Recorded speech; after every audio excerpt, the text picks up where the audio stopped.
Alrighty. Oh, wait. Wait for it.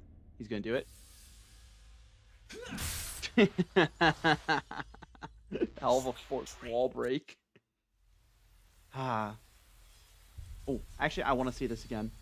I'm about to finish the game, so I do want to see You've this heard again. of it, haven't you? The legend of Sparta?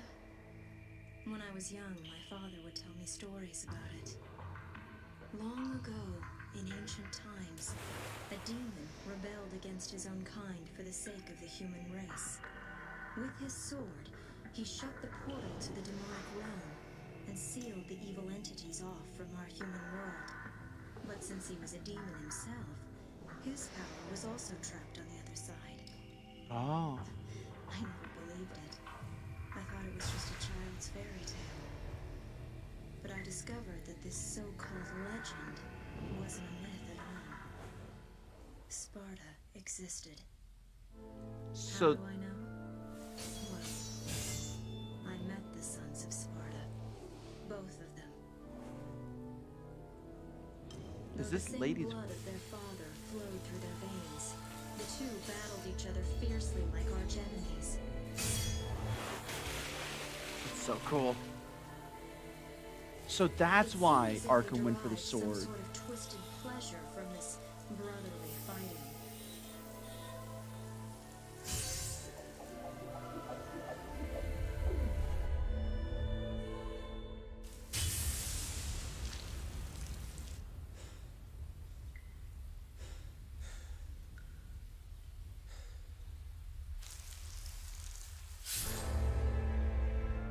But in the end,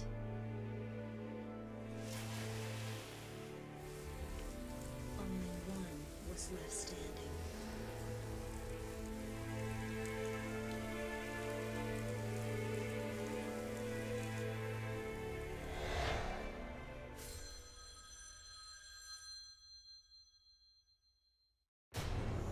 Want to know the name? Devil May Cry. I get it. So that's the intro for his that phone ringing. I'm assuming was just him and his business because it always starts with him chilling in his business and getting a phone call. Alrighty, so I wanted to watch it again in case I missed anything. So that's why he's going for the sword because Sparta used the sword to seal off the demon world, and as a result, because he himself was a demon, he also sealed off his own power. See, now none of this is saying that Sparta is dead. It's talking about him like he's not, but it's more like he's not around anymore. But that would be a hell of a twist. Like Dante and Virgil have to confront their father to take his power. But also, it said that he shut off the demon world from the human world for the sake of the humans. I'm guessing he got attached to one of those humans, had these two, and then decided to do that. I mean, he just seems like a good guy, all around hero, but then Dante keeps acting like his father was some reprehensible being that deserves shunning, like he never had a father. So that's interesting. Um, I can't relate at all. Didn't have a father, but I don't get just acting like you don't have. I don't know, like, hmm.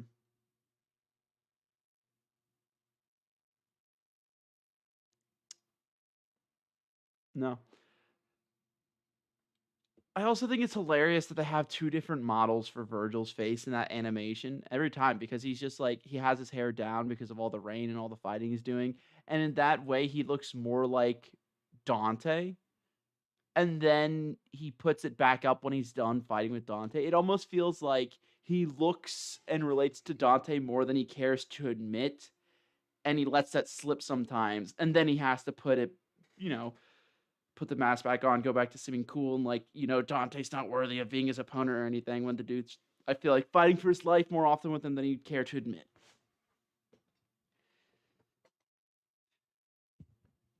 I wonder if in any of these games we're gonna have Virgil admit that we were a worthy rival and a worthy opponent. That'd be interesting. I've also done 2 of the secret missions. I wonder how many there are. Oh man, are they ever gonna give her the secret missions? I mean, I can't complain about more content in a video game that a lot of people would like, but it makes the completionist in me a little Well then, let's wrap up this crazy party, shall we? Oh yeah, I forgot how wild the graphics here looked. Gotta clean up the mess father left behind. What, your father didn't do a good enough job of sealing away the world? What, 100 years of peace or something like that wasn't enough for you? Again, I'm really, this is mostly just me, like, being really, really curious as to what's the actual grudge he's holding against his father. Because it can't just be, oh, father didn't destroy the demon world, he only sealed it away and that wasn't good enough. What is he doing?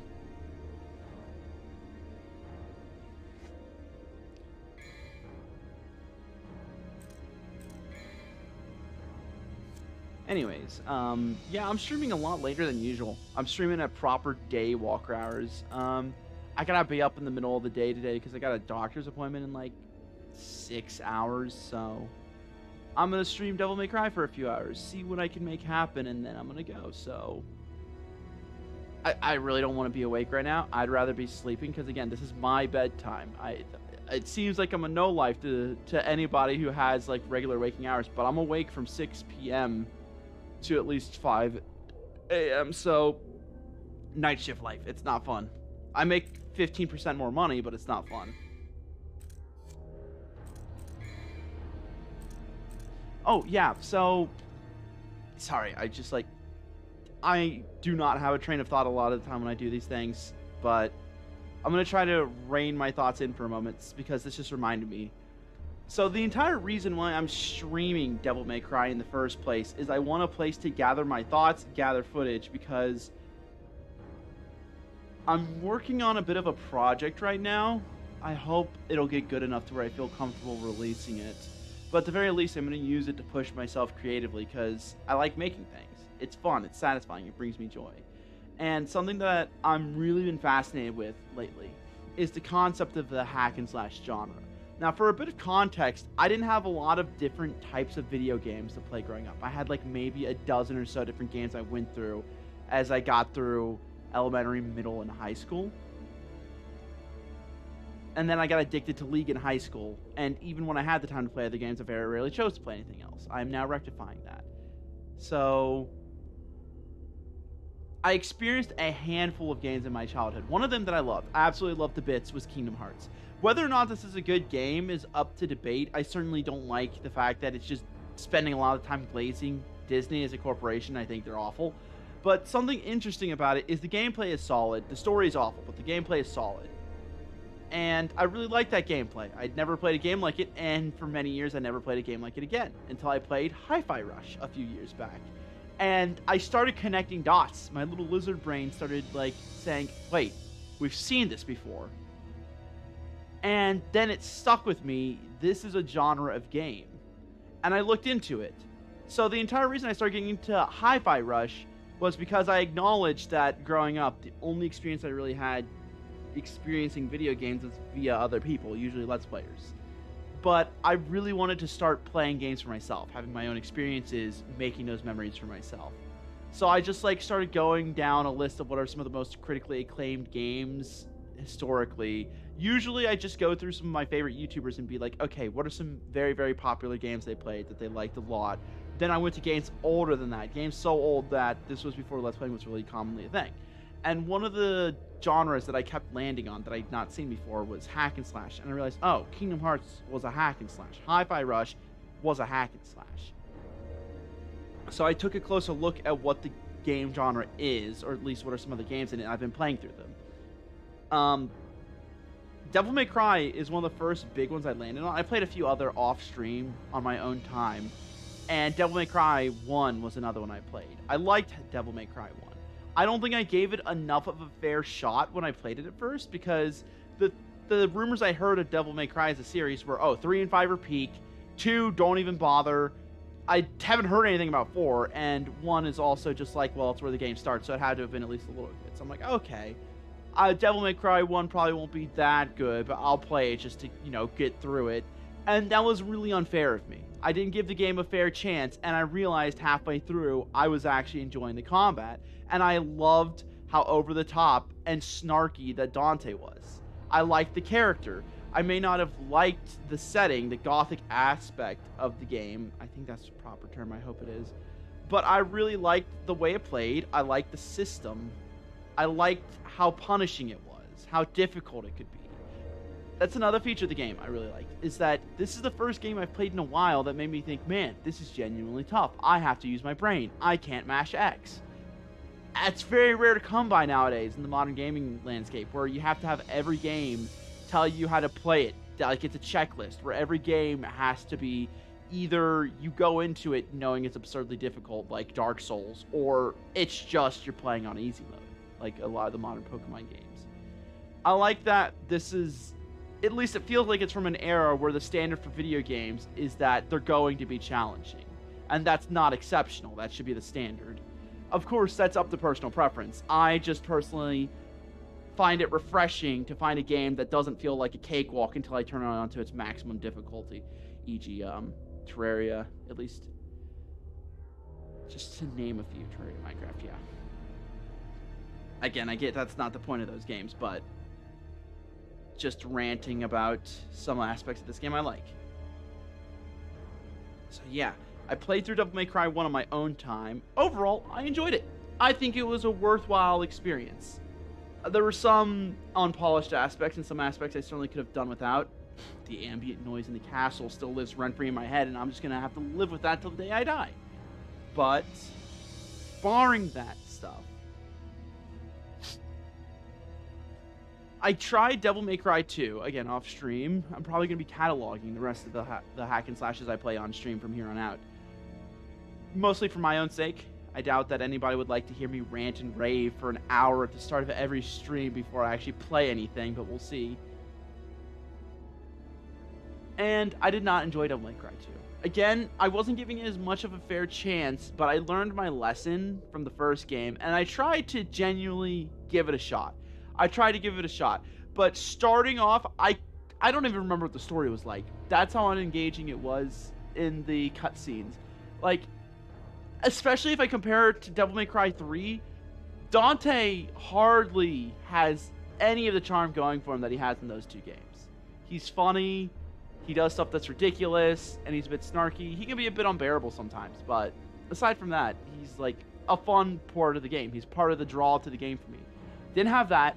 And then, what's worse, one of the biggest draws to the game, one of the main things that I think, personally, I would praise it for, the combat, it didn't have that. It was basically a shooting gallery. I can't even remember any of the enemies. I can't remember, like, I think there was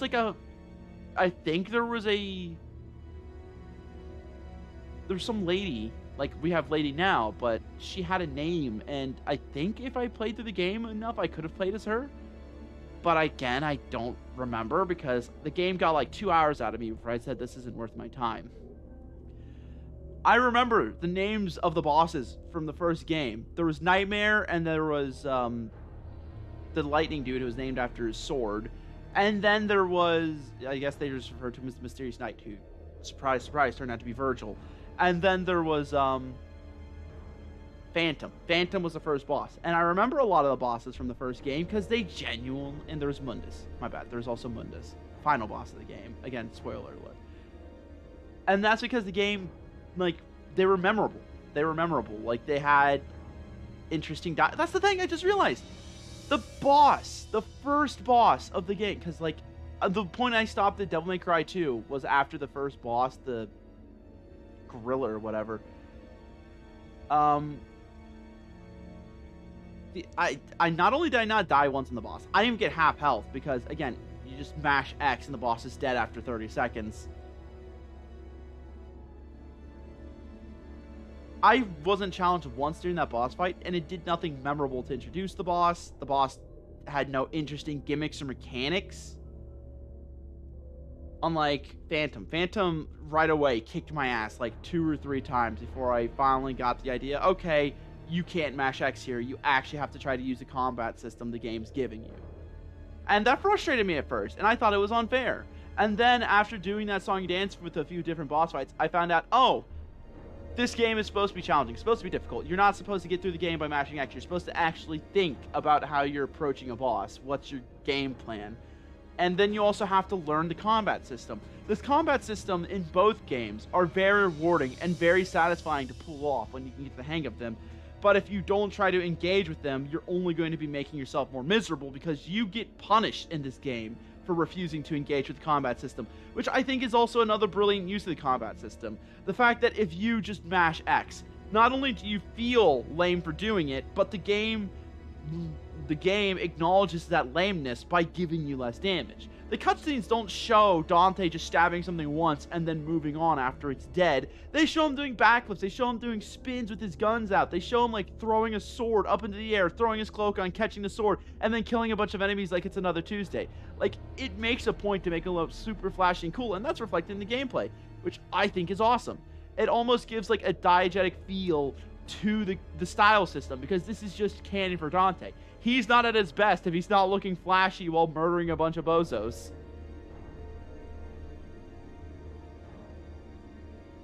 So yeah, no, Game 2, awful. Game 1, better than initially expected, and I should have given it a fair shot, but I still think overall it was worth my time.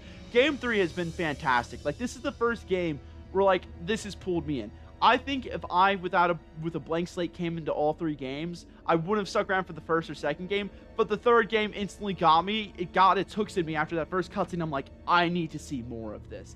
And every cutscene, for the most part, has got me thinking, I need to see more of this. Like, introducing Lady shooting Dante was hilarious. Introducing Dante fighting a bunch of goons while eating pizza was hilarious. Introducing Virgil was peak. It was awesome. Introducing all of these weapons has been pretty sick. Like, I can't even remember the names of the bosses because they put weapons to each boss, but they're meaningful interactions with the bosses as well. Cerberus was pretty cool, and he gave you the best weapon in the game. Agni and Ruta may have given me a weapon I don't vibe with, but they're hilarious. And then we got Lady's gun, which was actually a kind of touching moment for a second there.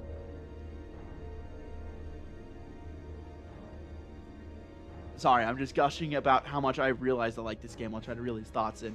So the entire reason I started ranting about all these different games is currently I'm just trying to put together a project where I take all these different hack and slashes from a newly found hack and slash genre that I really enjoy, find out what I like about all of them, ask the question, what is a hack and slash? And then over the course of this project, define it. At least what are some common elements of them? What I think makes a good hack and slash, what I think makes a bad hack and slash. And then just explore a bunch of different hack and slash games that I personally enjoy. What are some good elements from them? What are some bad elements from them? I've played a handful of them so far. And it's interesting taking a look at it because, like, an immediate way I see that Kingdom Hearts differs from this game, if I had to say game is the standard, a few common elements you have are, like, weapons, right? But you have weapon types. Like, you have different weapons. You're not just, like, mashing punch button the entire game. Like, both Kingdom Hearts and this game have different configurable weapons. Now, this game, the combat shifts much more. Here, let me actually get out of this so I can walk around so I can get my thoughts out. And also interact with these weapons in real time. So in this game, the weapons vastly change your playstyle much more than in Kingdom Hearts. Kingdom Hearts had, like, I think they had 3 main types of weapons. You had a staff, you had a sword, and you had a shield. But these didn't change your combos, really. They changed them minorly. They changed what you're capable of minorly, and it made just sword by default your go-to and your best weapon. The rest of the weapons were just, like, alternative playstyles. But the main thing that really changed with your stats.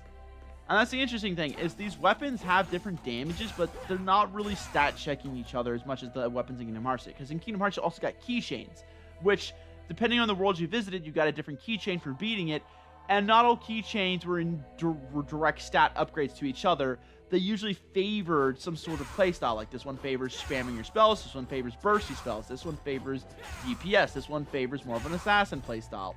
And that's the interesting thing. Devil May Cry doesn't have that. Devil May Cry has progression like the game does, but it doesn't have that RPG element of optimizing kits and stuff. Devil May Cry doesn't have party members you swap in and out.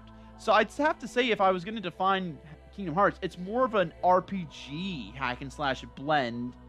And this game's a stylish hack and slash. Because I also realize now that not every...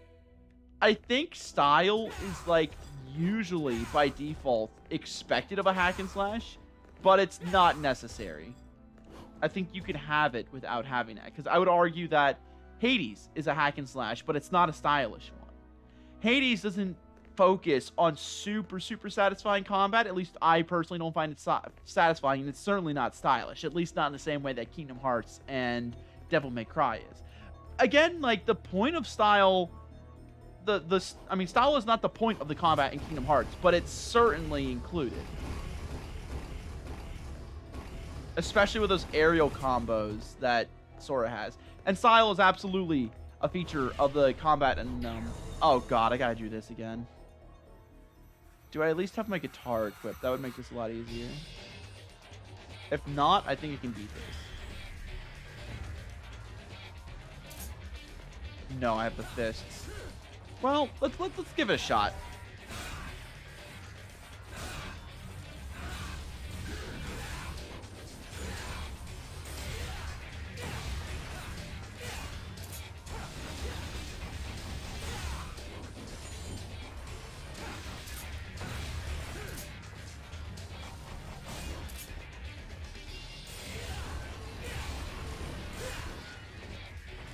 But yeah, I've just been having a lot of fun. First of all, working towards something and making something, but also the process of getting these experiences has also been nice. I'm definitely going to be experiencing projects like, or not projects, media like this for myself more often in the future going forward. And I would like to keep chronicling it on YouTube. We'll see what happens. That's the primary reason I do streams on YouTube and I don't do them on Twitch. Is not only does Twitch raise the bar for accomplishing literally anything too high, but also YouTube is a much better medium for archival, which is my primary goal here. My primary goal is to archive not only my thoughts but my gameplay footage, so I have something to pull from later. I will say the main thing I don't like about this fight is how annoying that laugh is. This is giving me like Cuphead levels of rage, and I haven't even played Cuphead yet.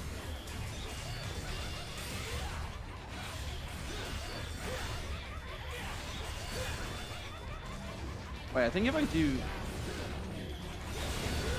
Oh man, yeah, I was doing the combo, but wait, I gotta not get pulled out of it.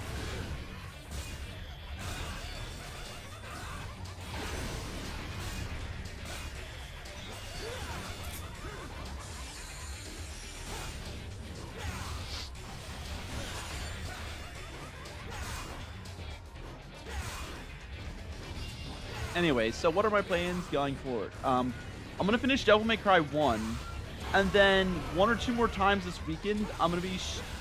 well, I keep saying weekend, so for reference, going forward, whenever I say weekend, my weekend, the equivalent of a weekend for me... Wait a minute, I got a taunt. I forgot I can do this.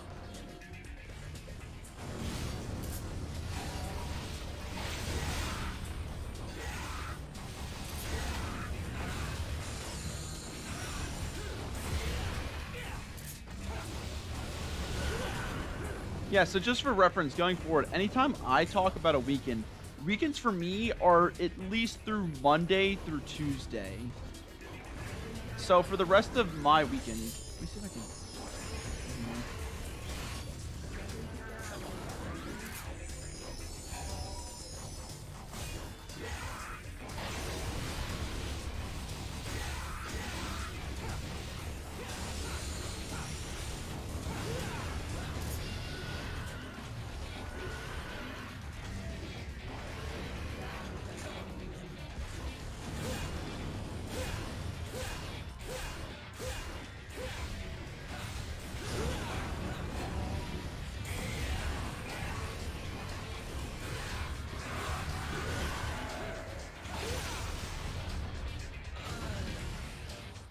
Can I customize? I mean, I can just restart the mission. I'm at the start. I'm going to take that electric guitar. It makes dealing with this a lot easier.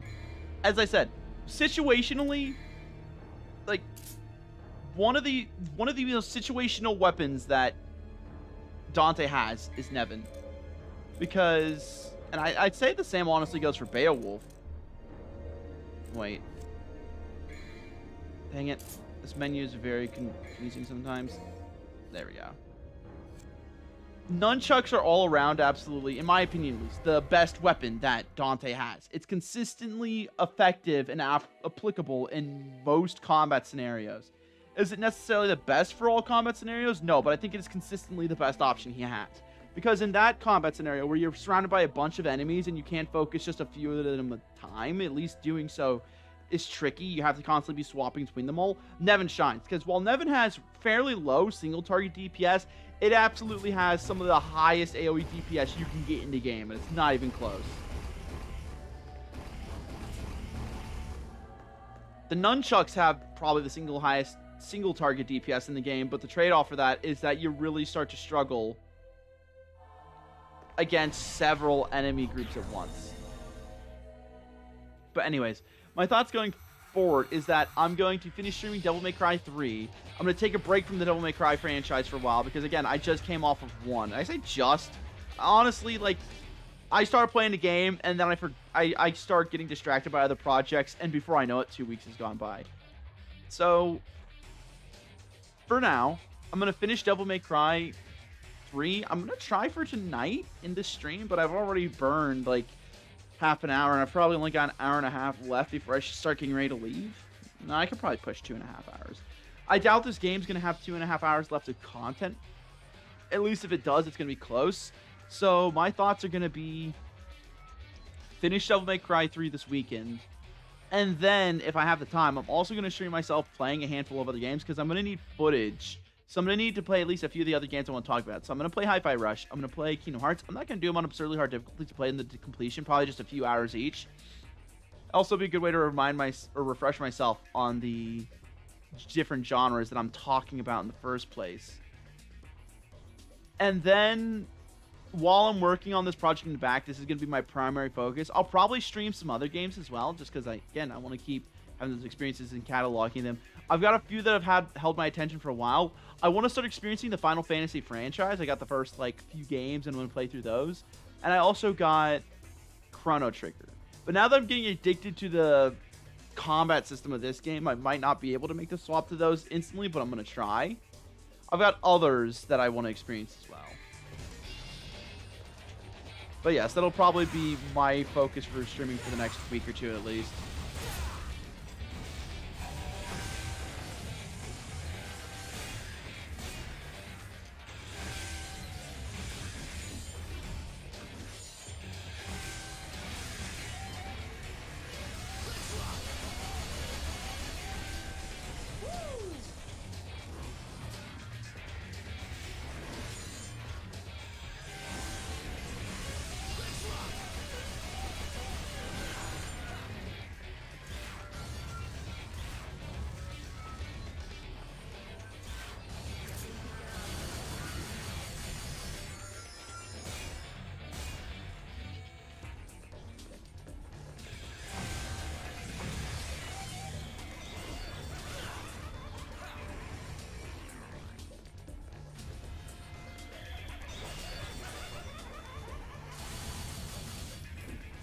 I get why she's moving like that. She's a queen, so she can move either like a bishop or a rook.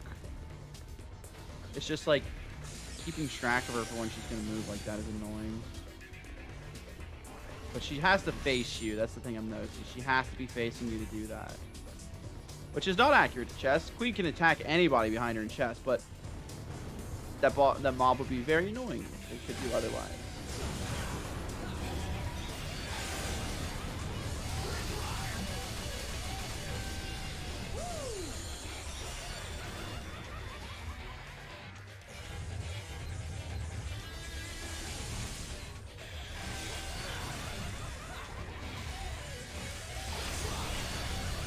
Now, the main thing I do struggle with Nevin is comboing's not exactly easy because this is one of the bulkiest, slowest weapons in the game, and it also has some of the lowest chances of staggering that I know of. It also might just be my lack of understanding of how staggering even works. Like, you might not be able to stagger by most enemies by default.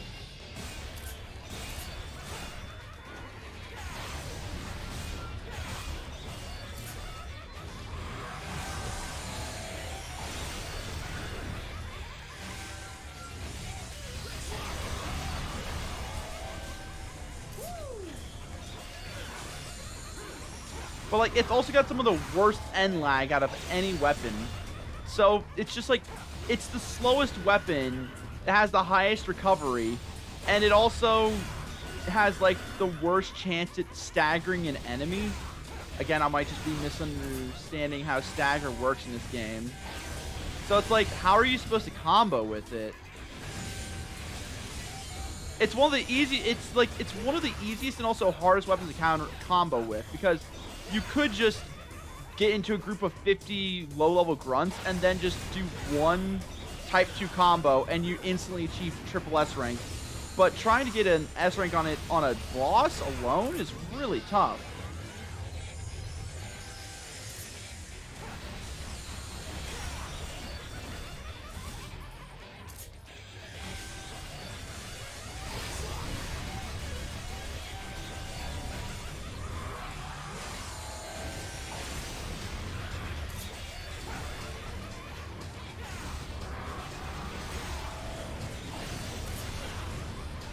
The King's attack being like that also makes sense, because the King can attack in any direction.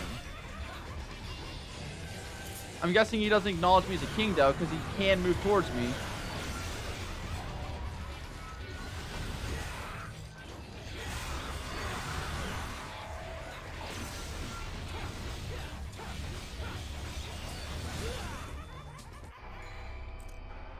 That queen is annoying as hell. She's got to go first. Which, again, incentivizing me just to play like it's a game of chess. Very clever, and I do appreciate that. I started picking up that they were chess pieces after I saw the knights. Because I believe they introduced the pawns first, and then they introduced the knights. I'm like, oh, they're chess pieces. And then they showed the bishops, and I'm like, yeah, these are chess pieces. I didn't pick up that those were rooks, though. Like, I thought those were just some sort of weird demon. I didn't make that connection.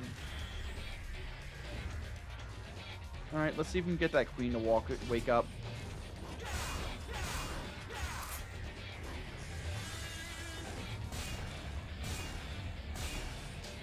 Wake up.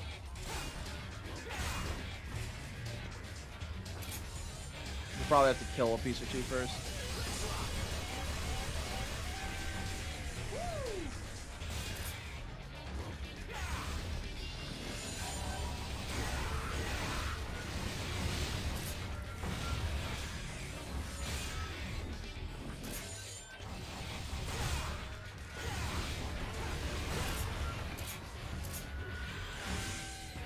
Oh, yep, she's waking.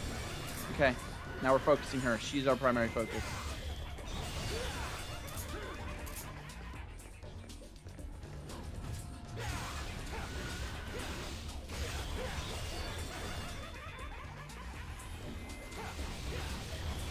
I'm gonna get hit.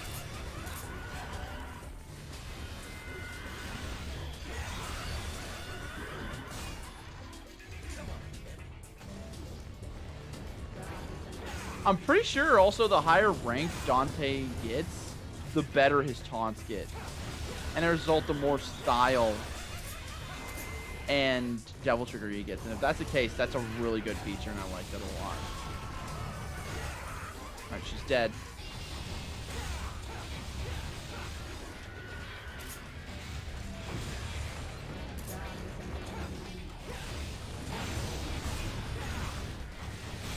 Wait a second. Did that bishop's like charges only go out diagonally? I just keep falling in love with how well these pieces actually play like chess pieces.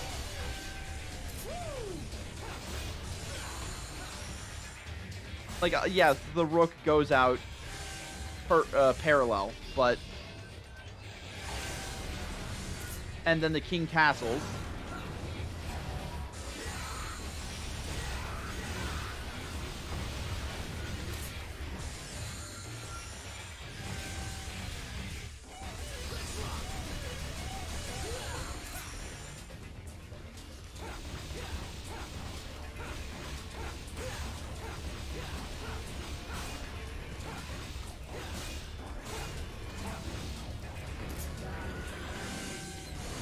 Yeah, the bishop's fire only goes out diagonally. I love that.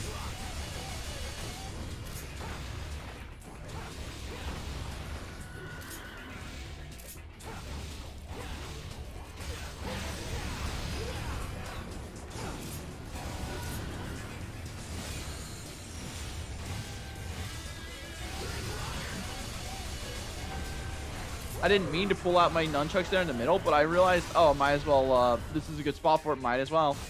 Then I got an S rank.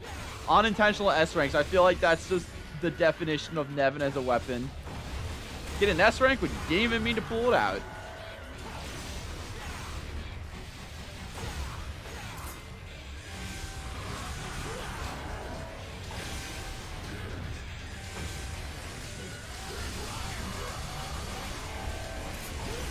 It'll see what I mean? Sometimes it's one of the best weapons in the game. Sometimes it's one of the worst.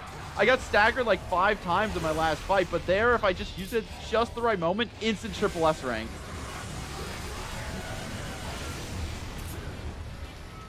Please tell me the king's almost dead. I know if I beat him, he instantly, like, that's the thing is, like, most of these creatures are unnecessary to kill. Wait a minute. There's gotta be an achievement if I kill every piece before the king. Wait, now I actually have to find out if that's true.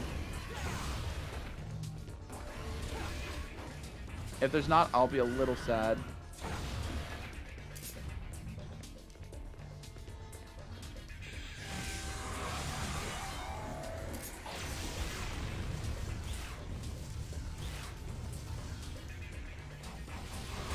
Trisha rocket launcher is kind of lame, to be honest.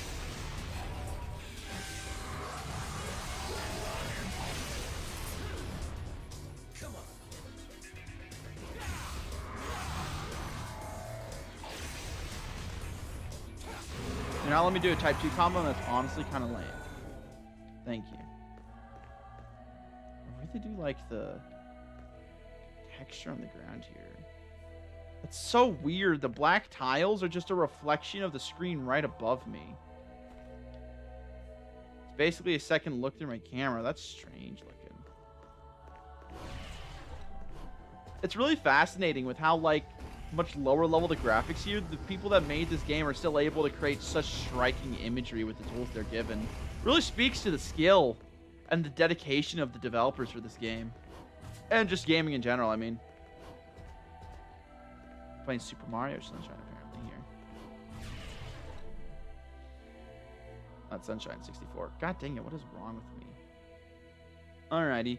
So I believe this is a puzzle where you have to battle through bosses to light up gems, but you don't need to do every boss fight. But that cool viewer I had last time said that I get an achievement if I do every boss fight. So now I'm doing every boss fight. Who had a sword like that? Did we fight a boss with a sword? Is this just going to be Gigapede? No, did somebody actually have a sword? Is this Virgil? Death Void. That makes more sense, yeah. He's taunting.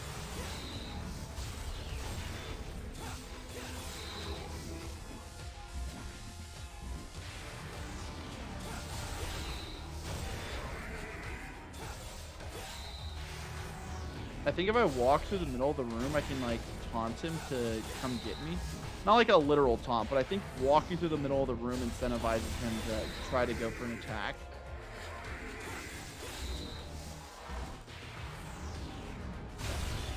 Oh, I could also just face tank it. Awesome. And it doesn't do much damage, so it actually does incentivize you to go for it.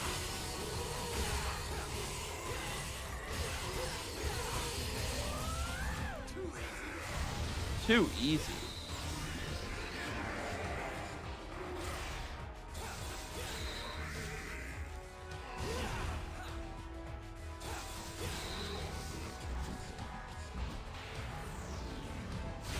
Yep. Not getting it.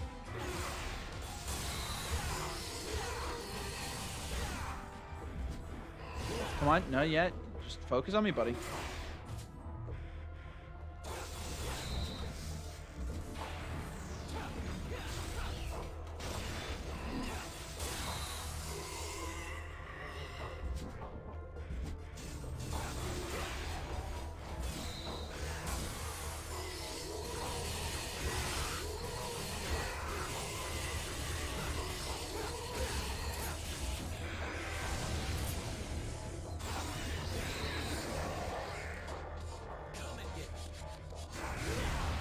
Dang.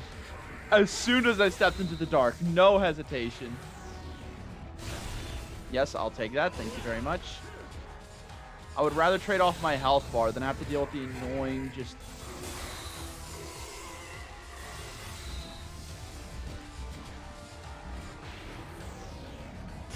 Thank you.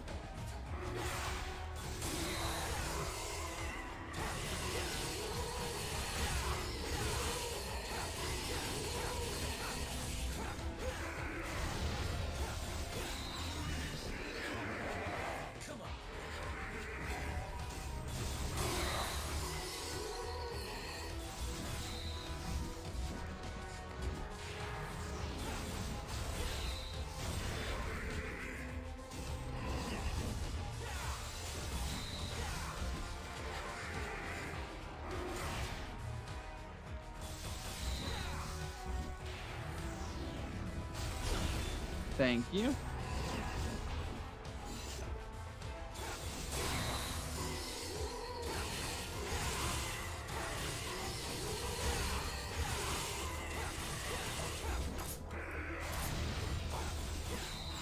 I will say, I'm not usually a fan of, like, scripted invulnerability in boss fights, but this one was a fun one.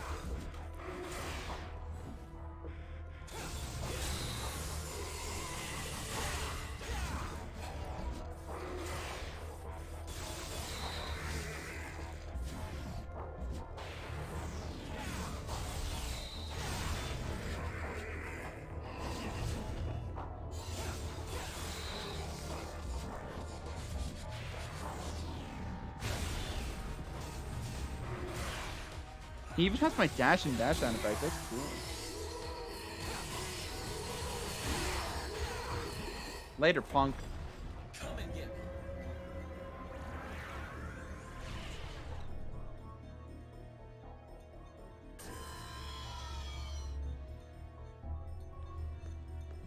Or are they gonna give me a heal every boss fight? Because that makes this a lot easier.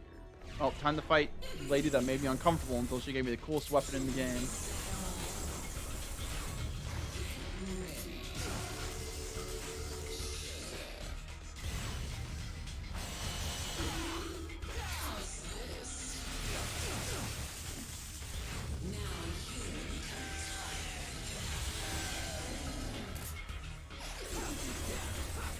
Did I break her guard? Or...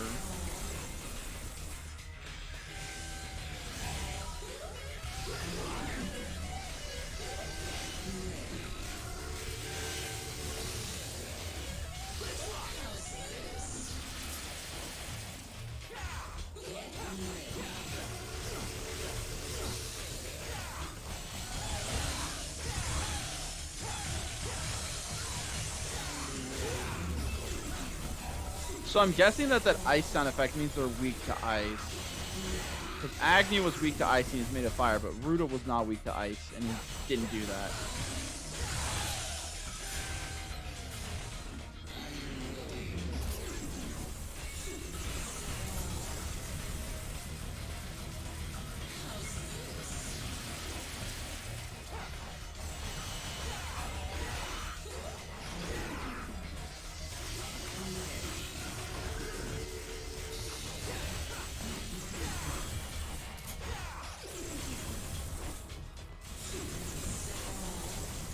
The way she makes herself taller with the darkness slash bats reminds me a lot of Lysandra and Dark Ice. I'm surprisingly getting a lot of Lysandra vibes from this girl.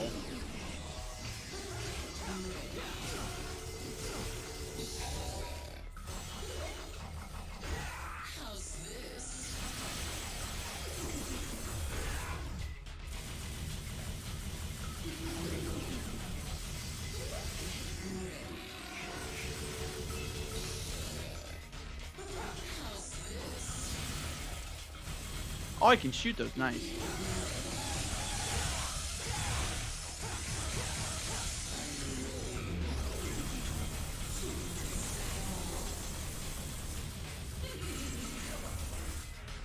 Come on, wimp.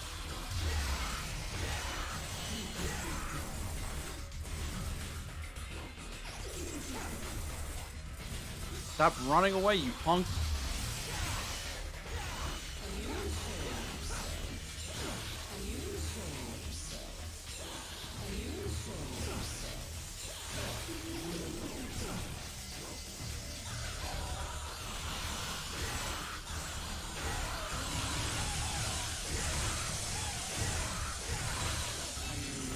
something so satisfying about breaking their guard.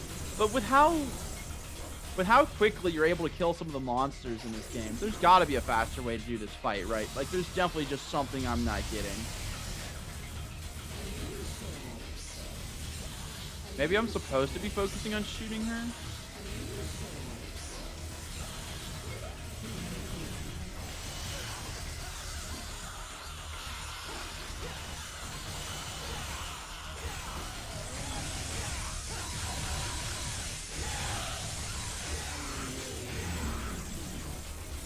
It does seem like if I don't go to her, she will eventually come to me, and she just keeps teleporting away from me anyway, so maybe I just keep staying back. And then I dodge her attack, and she just gets in close to laugh at me.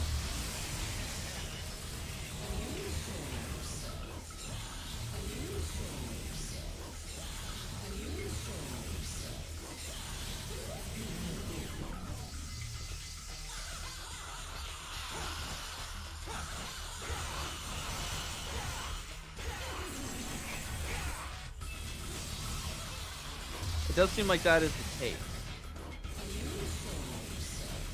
But I think I can just...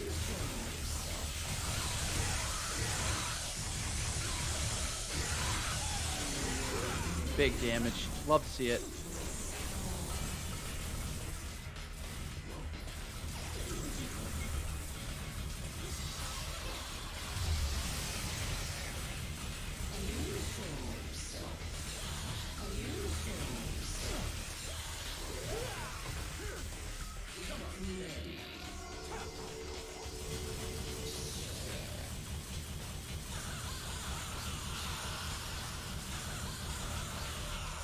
Oh, that was my chance to get her. She was laughing.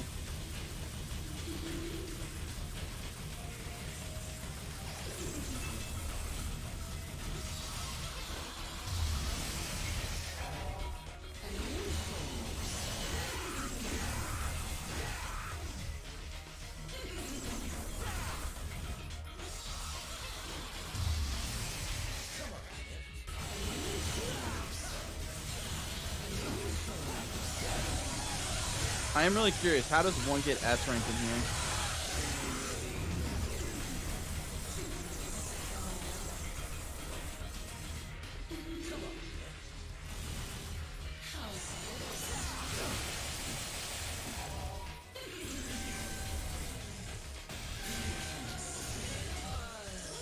No, I don't have Devil Trigger. I don't have Devil Trigger. Did she steal my health? Why is she so high health now? I could be crazy, but it looked like she got a lot of health there.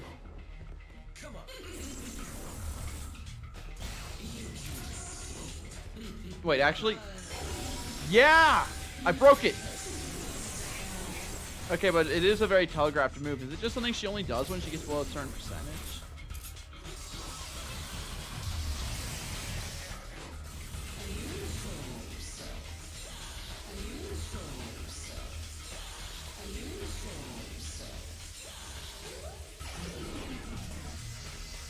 Alright, now she stops to laugh? Yes, alright, I'm learning.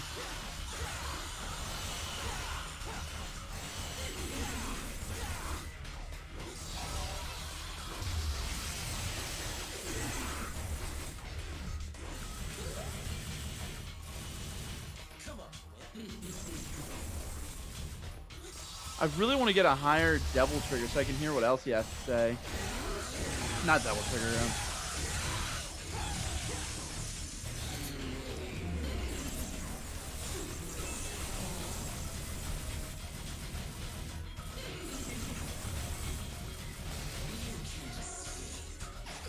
I mean, I feel like I kind of can.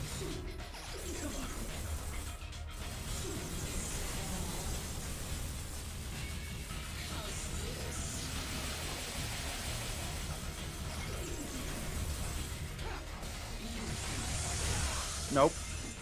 I should have fought her. I didn't know I could break her guard during that.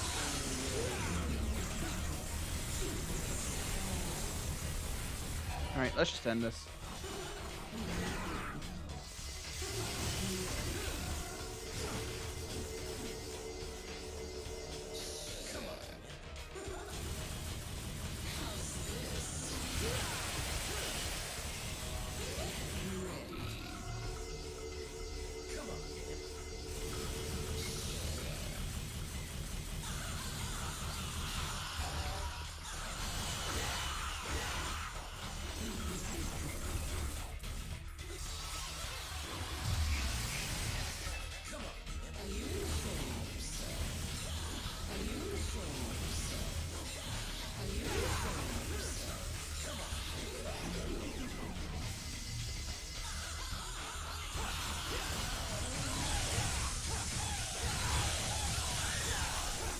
finally. Sheesh.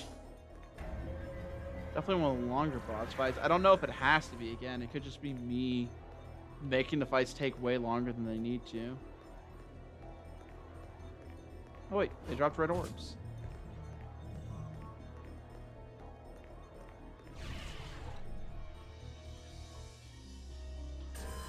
Nice. I see. So now there's light between the two, and do I have to light this entire thing up? That's the question.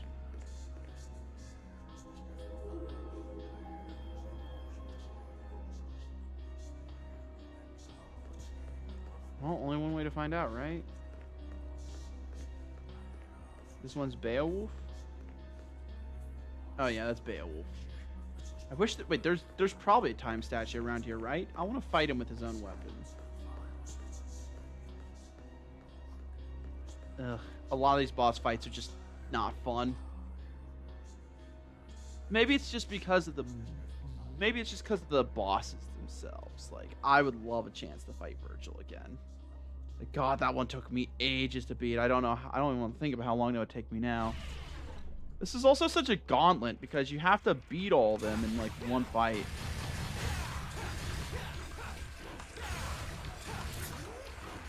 Oh, wait a minute. This is about to get a lot more fun.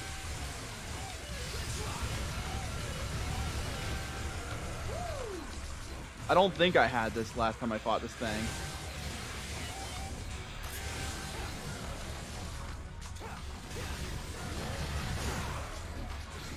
Oh, I didn't get a heal. That's not good. Well, if I can't get a heal here...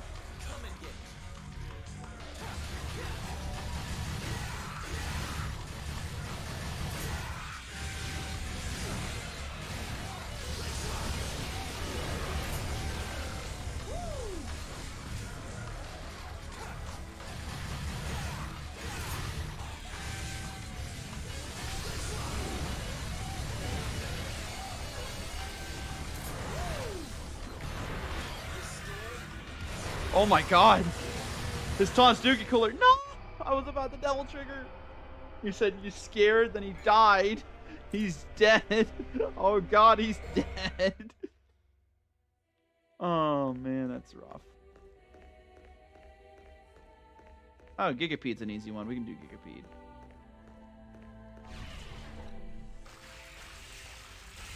Now, bear with me on this. I know the nunchucks are really strong here, but how strong do you think one of these would be?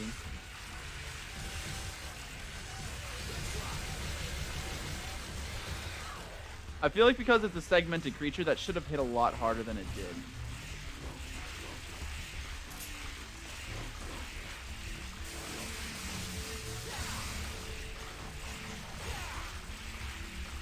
See, this is the only thing I don't like about this boss fight. I'm not good at platformers, so I struggle.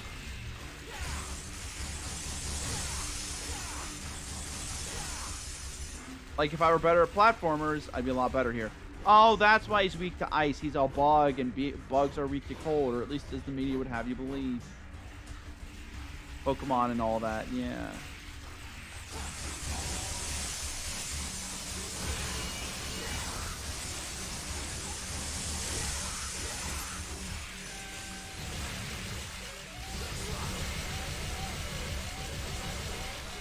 Okay, that's still a good one. You scared? Like, yeah, even his quotes get better.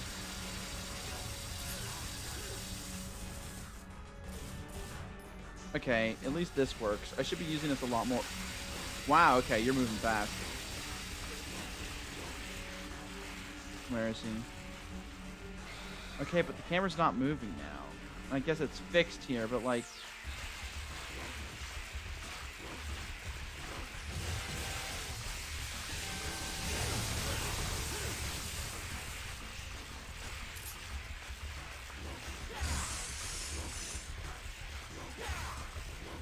Again, the only reason I don't like this boss fight, it would be one of the quickest if I were good at platformers.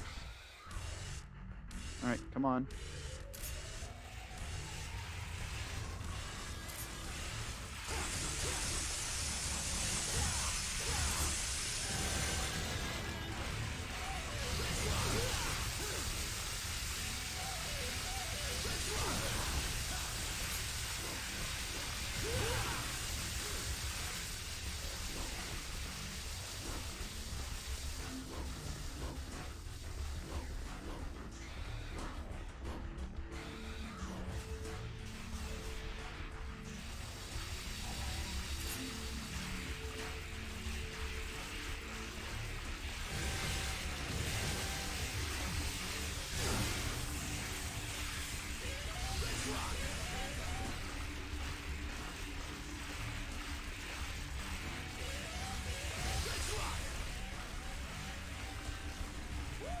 Dang, that did not work a second time. I wonder why it worked the first time.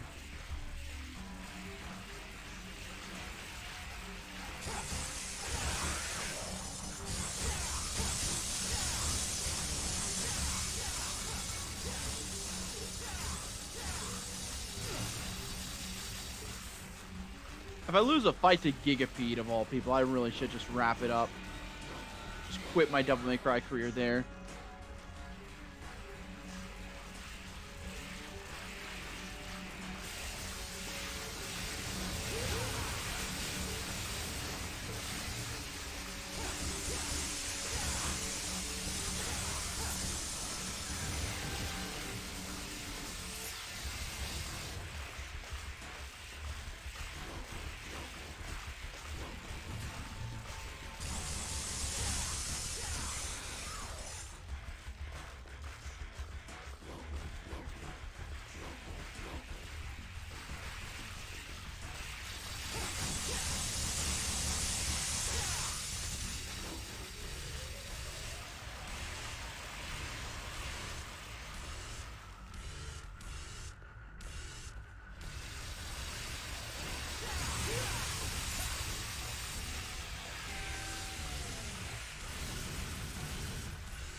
Got him finally. Sheesh.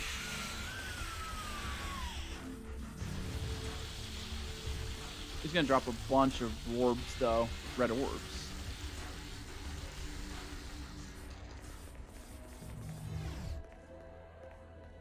Yeah, and then he drops all the multiple orbs because he's a Gigapede and he drops them in a line. That's very fun. I like that.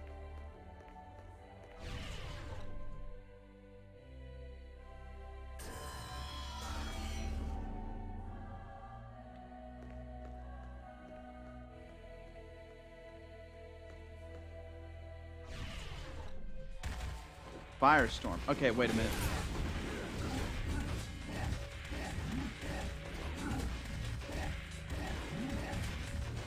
I need to focus on Rudra so I don't kill Agni first because he's weak to ice.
Oh my god, he said crazy. He has another one for Triple S.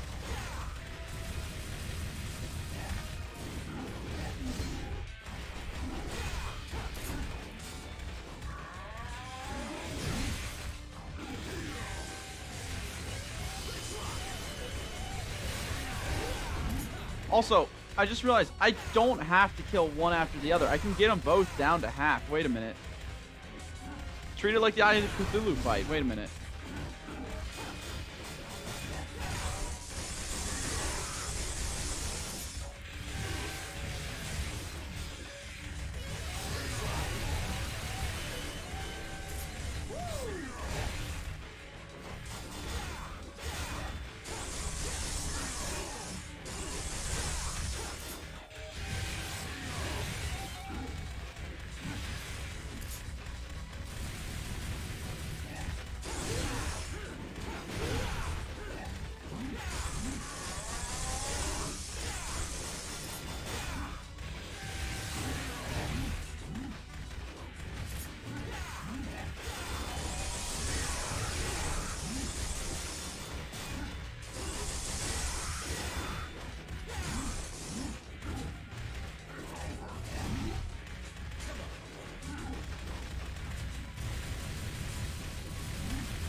Oh, don't heal up.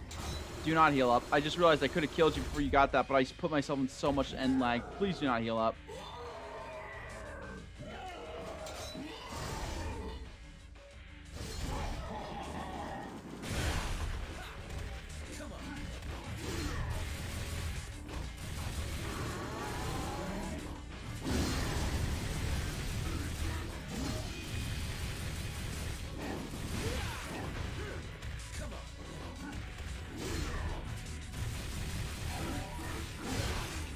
No, he killed me through my double trigger. I just got my double trigger up. I was so ready to win that. God, if I had full health, you guys wouldn't have stood a chance. That's annoying as hell. So am I just going to have to lose every single... Like, yes, I guess technically I don't have to. But I don't think I can win every single boss fight with not a full health bar. So I'm just going to have to lose every single boss fight. That's going to be annoying.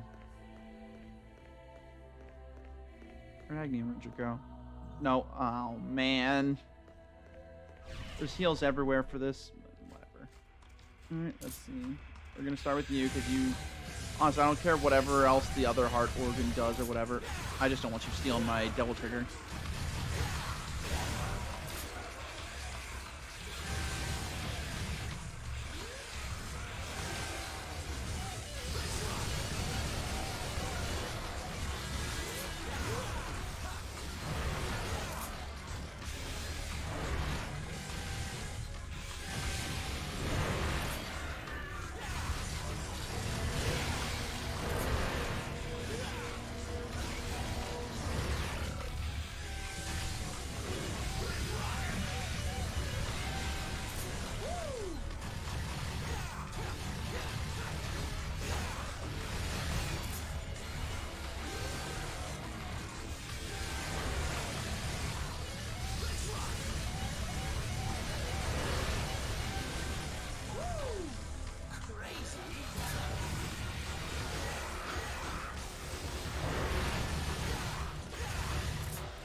I wonder what happens if I take out both these organs at the same time.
So the thing I'm trying to do in this boss fight is I was focusing initially the right organ so that way I could get Devil Trigger built up without having to worry about this thing constantly stealing it.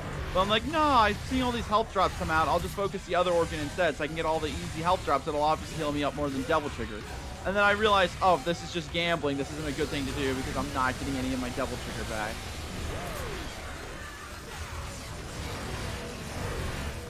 Like, it does suck to see the occasional health go by, but I was consistently just nerfing myself that entire time by fighting most of the boss fight without my Devil Trigger.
Dude, I'm crashing out that I just said, oh man, I don't want to gamble in this fight, and then I go back to gambling, and then I get punished by it, because I spent this entire fight trying to keep this organ down. It stays down for such a short period of time, and then I can't get a single health drop.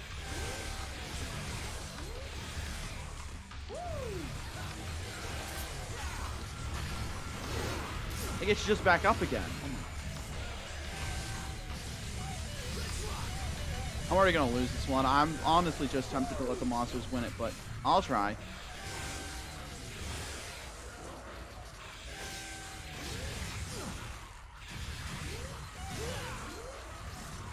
Yeah, don't even bother with the left heart. 'Cause it does not stay down long enough to justify the effort it takes to focus it. God, that's annoying as hell.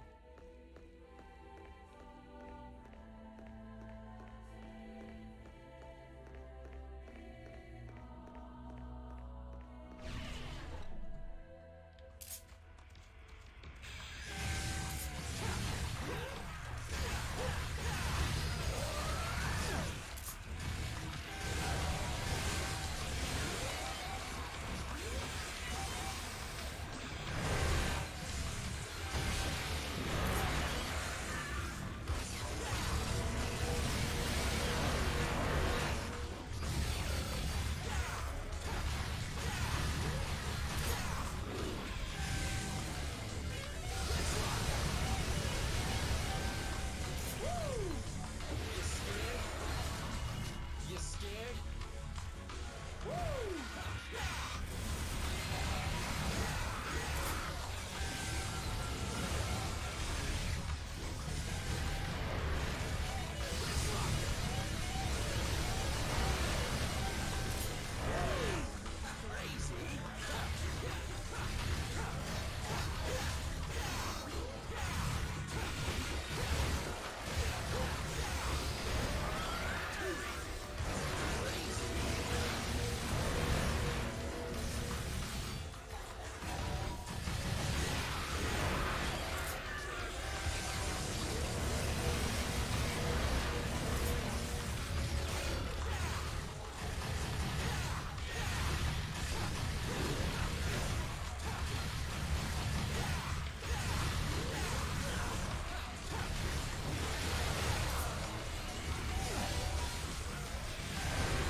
You scared?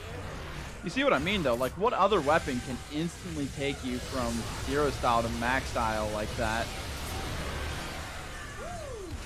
Like, I was getting punished for spamming it there. My style was going down, but then my style went back up so quickly you couldn't even tell that my style was going down.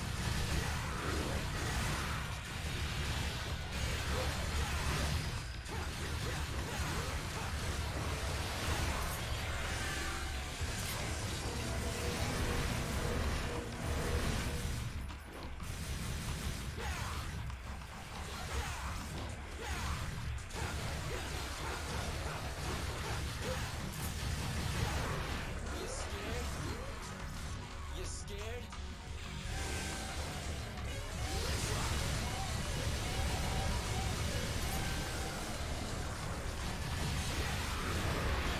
You scared? You scared?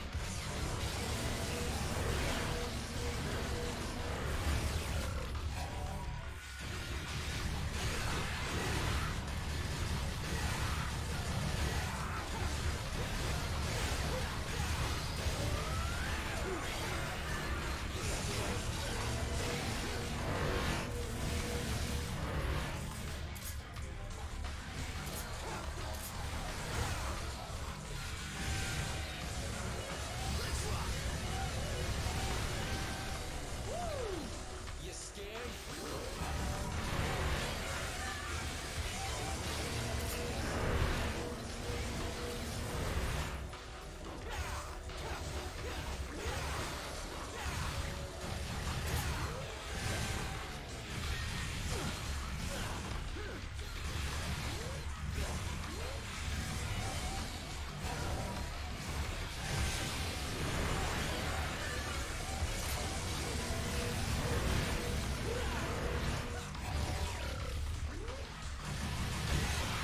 Fine, Jesus.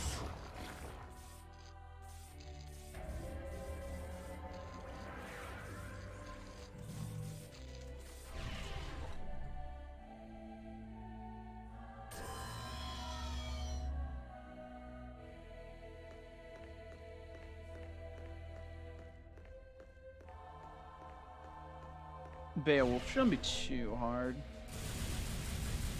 Now with half health, we'll see.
Annoying.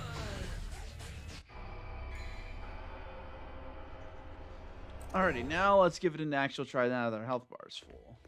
Assuming I can find him again. Again, recurring theme of why I don't like Metroidvanias. And this gives me a little bit of that Metroidvania vibe.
Really?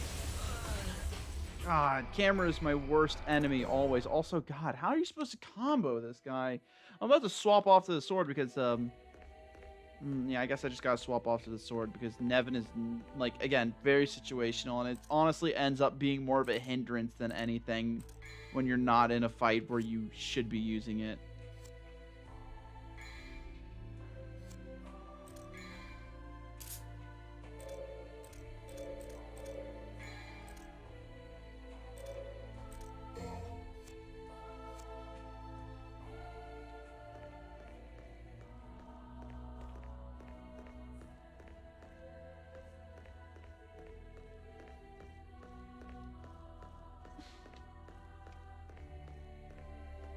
That's Beowulf. Server should be down here then.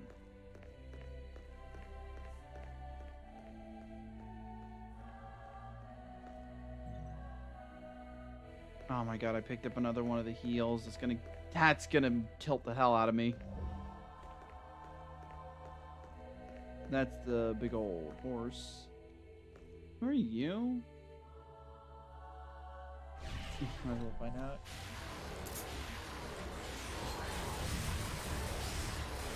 Wait, this was technically a boss fight? Really?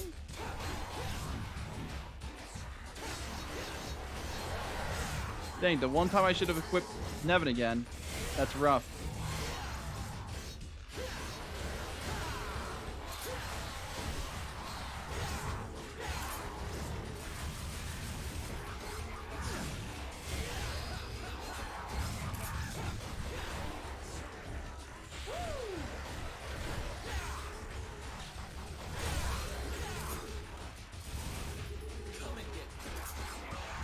I also don't know if you noticed, but like when you use your taunt, there's like a half a second delay while you're actually winding up the taunt where you don't lose anything.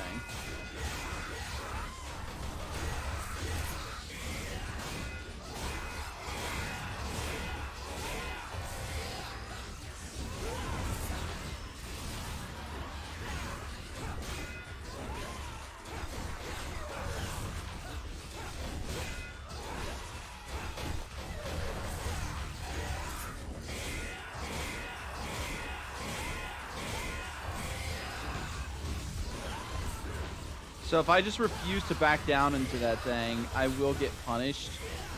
Because that seems to be what I'm learning here. Because I haven't been able to dodge his attack with my dodge, which to my knowledge gave me guaranteed iframes. Now, I could be wrong.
Alrighty, I'm back.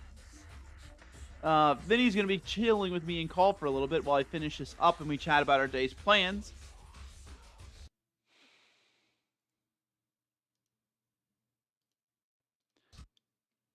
Hopefully his audio's not too loud, but if it is, meh, who cares? Alrighty, water time.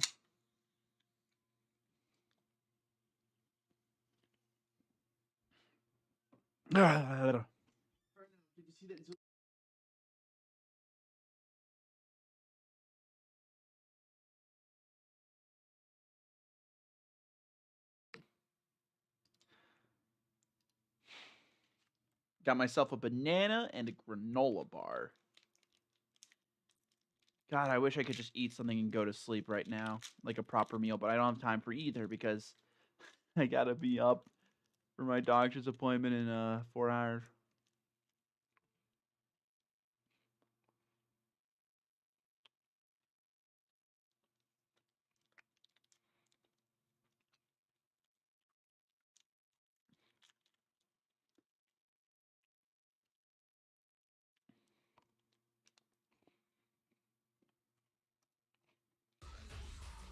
I guess we can read the files of the game while I'm just chilling here snacking.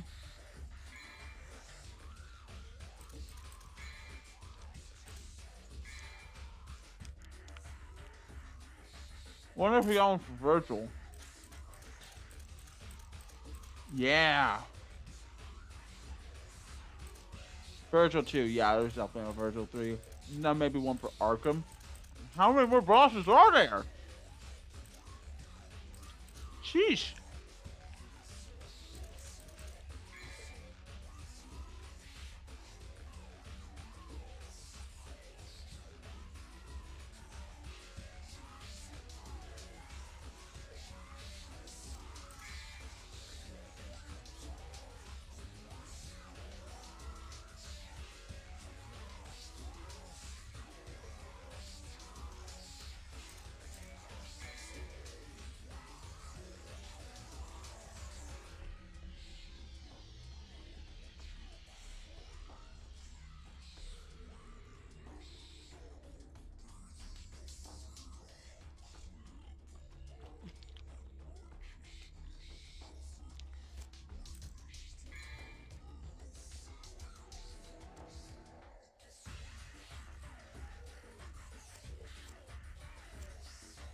Alrighty, fight time.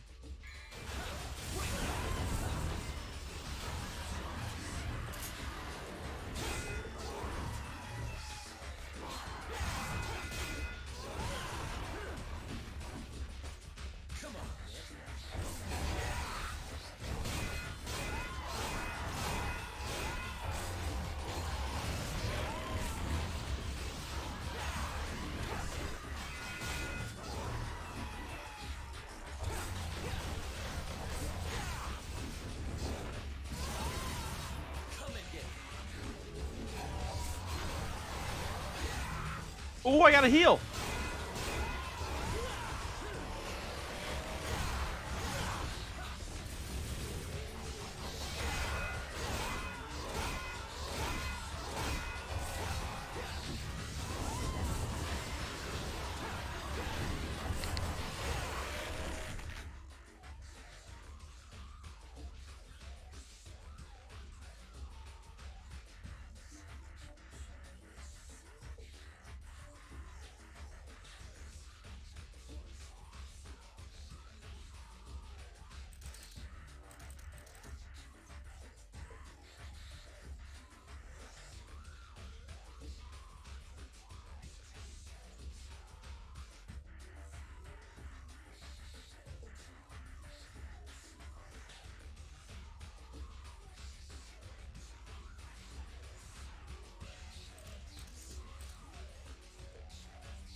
Bring it on, Punk.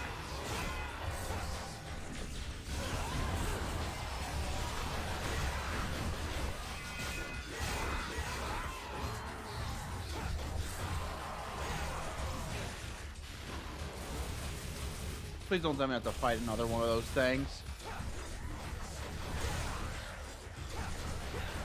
Can't believe they made us do this boss fight as one of the final boss fights. It really feels like they're just giving us busy work at this rate.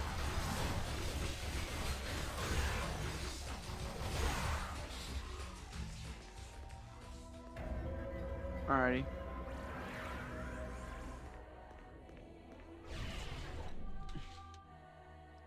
Like, there is something cool and epic about making you revisit previous boss fights. In fact, this is another parallel I solved to a previous hack and slash. They did this in MGRR. Maybe it's inspired by this game. But the way they're doing it in this one almost feels like they're just doing it to pad for time. Again, not entirely, but especially after that last boss fight, I could believe that. Hopefully they prove me wrong in this conclusion. It's very cool and epic.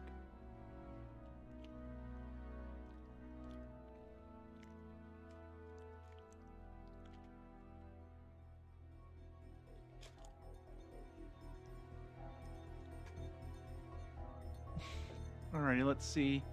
We've done half the boss fights so far. The rest shouldn't be too hard. I think I've done most of the annoying ones, at least. Let's see, who are you? I had to say something.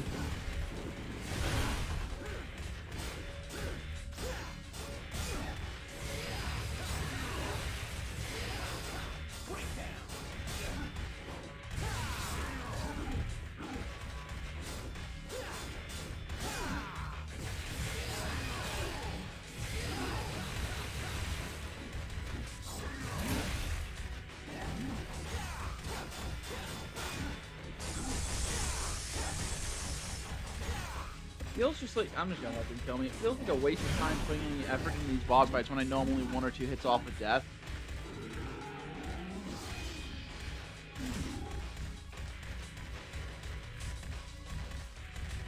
Man, y'all are kind of bad. There you go.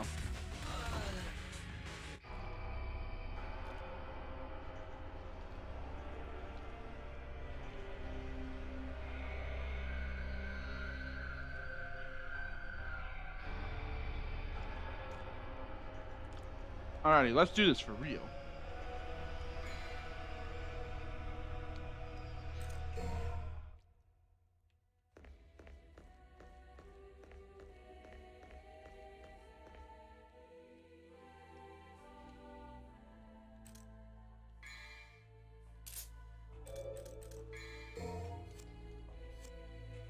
Don't make me regret this. Oh, Cerberus.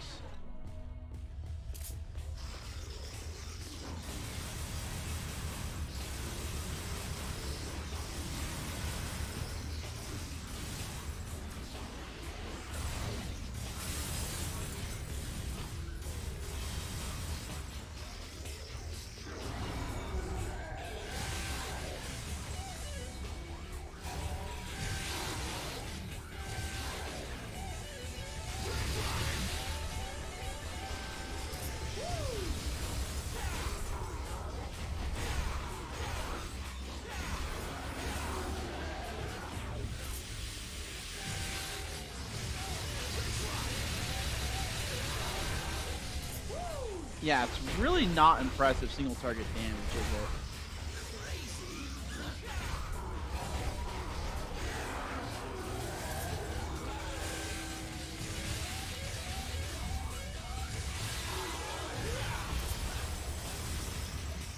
Oh man, my wrist is starting to hurt. Please, no. Don't do it to me. I have so many more video games to play. But why is he enraged all of a sudden? What did I do to provoke this?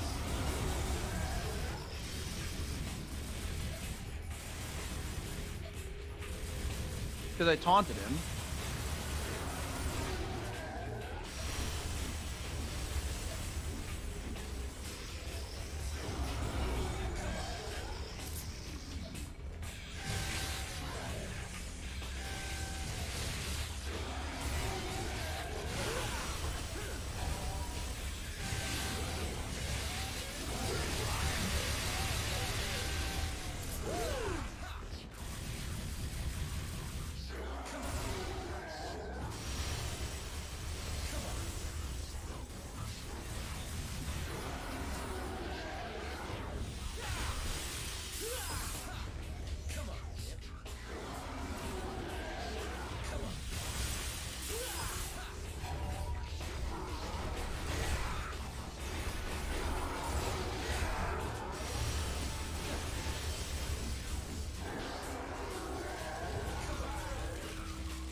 I don't like that to taunt Cerberus. I have to basically be in his face.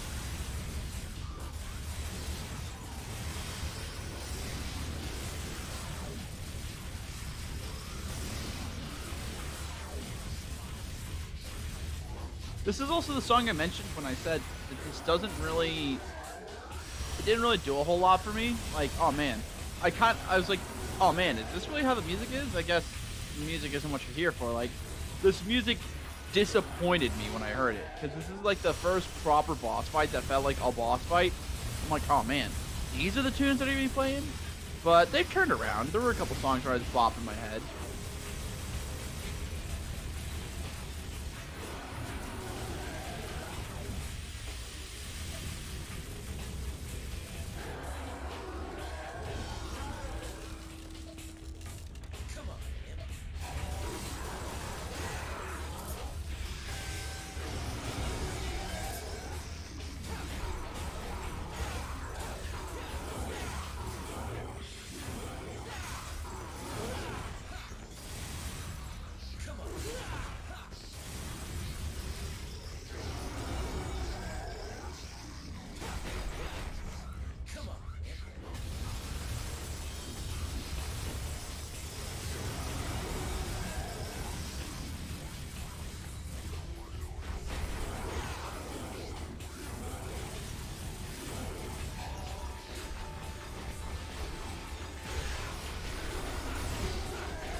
Oh, hey, I got one of the heads. Which I guess I should expect. They're all pretty low.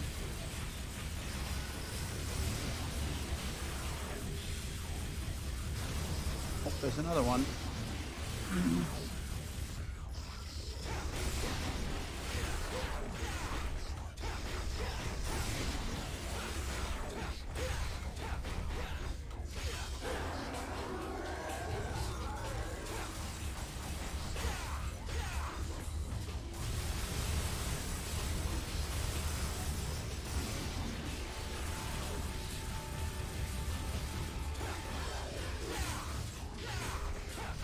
I think this fight and Dante are interesting because this is the first fight where you like kind of learn you have to press the attack in order to make any sort of meaningful progress. In this fight, if you don't press the attack, the guy's just going to keep regenerating his ice, and you'll be doing damage at an absurdly slow rate. But the interesting thing is they doubled down on this in the fight with Virgil, in that the second fight, because he has access to Devil Trigger like you, he can also actually heal. Which is terrifying because like I had a fight with Virgil where I was fighting him and I like got to a very like low health, so I'm playing very defensively. I'm just taunting, shooting, trying desperately to get my Devil Trigger up. But I realized when I stopped shooting him for a while and I just resolved myself to only taunt him, every time he turned his Devil Trigger up, he regened a significant portion of his health. That's why I felt like shooting him wasn't doing anything to him. It's because shooting him was just barely offsetting the amount of health that he was regenning. So if I wasn't shooting him in the fight, he was actually regenerating a whole bunch of his health due to the Devil Trigger.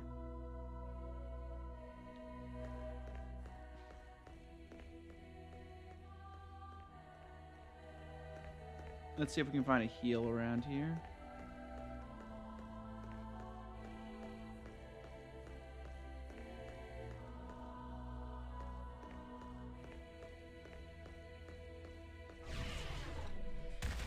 Firestorm Reborn. Okay, not a good fight to start with.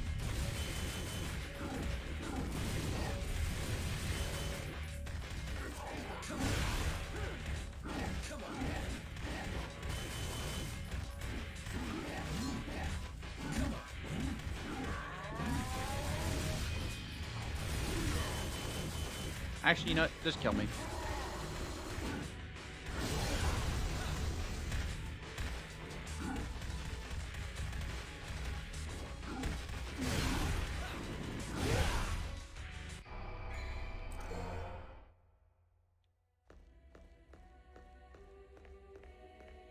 All right, let's go up here.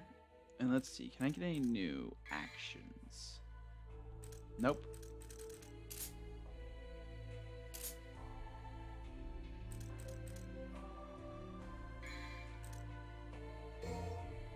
I maxed out Evan finally.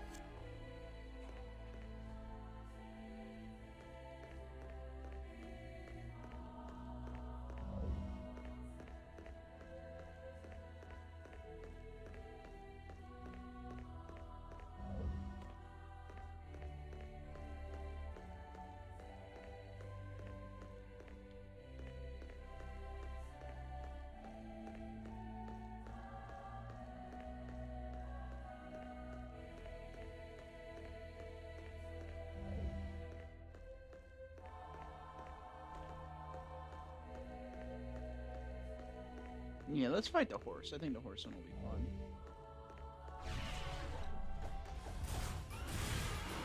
Oh, I was expecting this to be fully grayscale too. It doesn't have as much color as before, but it's not grayscale. It's got like a little bit of yellow from the lanterns. I can get on top of him?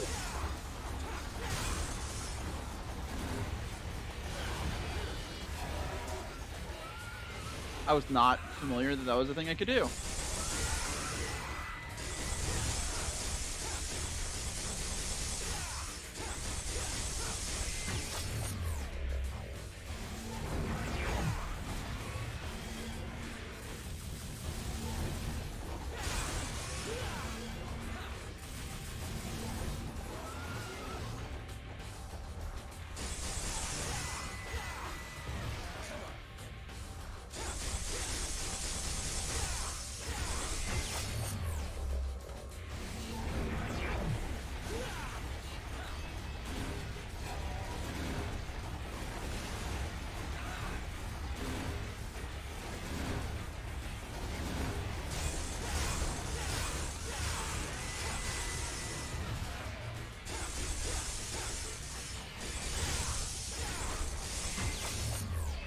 Uh-oh.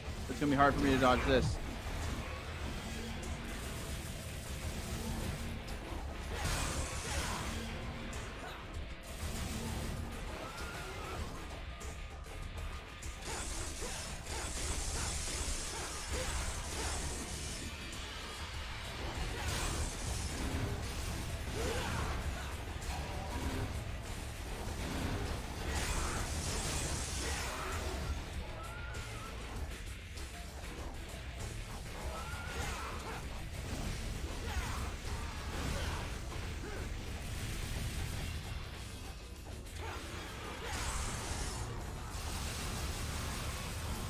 Also, I'm noticing that its carriage is shaking violently whenever I shoot it. Can I break its carriage? I do like it when boss fights introduce multiple ways to... Oh, wait. Vinny's saying answer.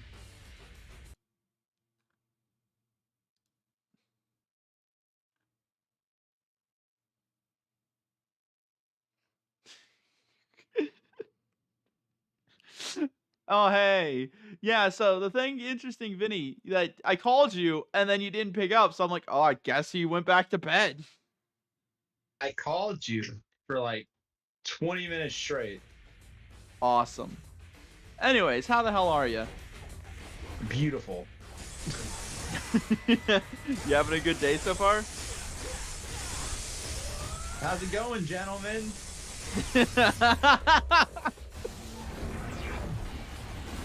Man, that'll never I want not to- be funny. I want you to know, after he's long gone, I'm still gonna be quoting Zachary. And I'm not talking about like when he like passes away or something. I'm talking about like after we quit that job, I'll still be quoting that. After he man. moves on to better things. Bro, he's gonna fucking die at that job probably. Like he loves that job more than he loves film kids.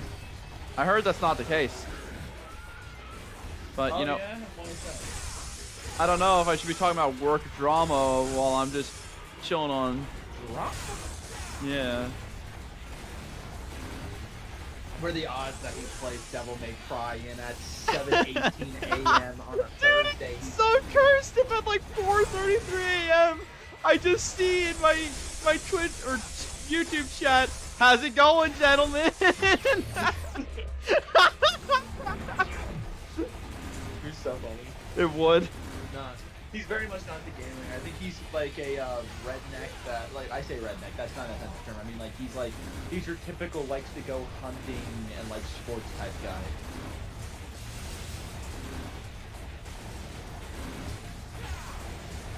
Diego, mother insists since you're coming to town, you must, and I quote, take your Star Wars shit.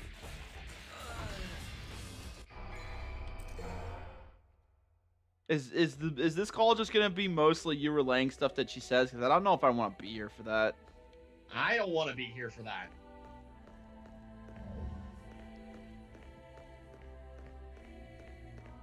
How's it going, gentlemen?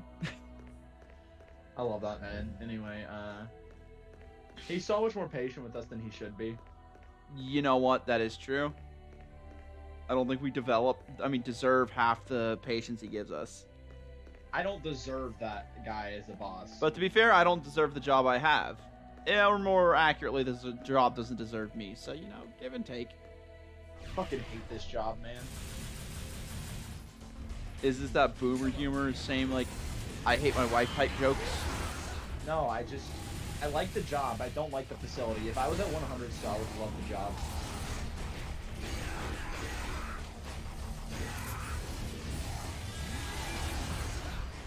I almost forgot to try out my upgrade. By the way, I'm calling from their laptop right now. Oh, nice. Yeah, I connected to my headset with Bluetooth, and it's not bad quality, it's just... Oh my god, wait. I was logged into Ari's account, I was gonna swap to add my account, but dude, your account's on here too. My what account? Your Steam account. Don't, please. I'm busy. I'm not. The whole point of me doing this is so I could play my games, but I'm like, dude, I could hijack your stream. Hijack all one viewers I have. The only one being you.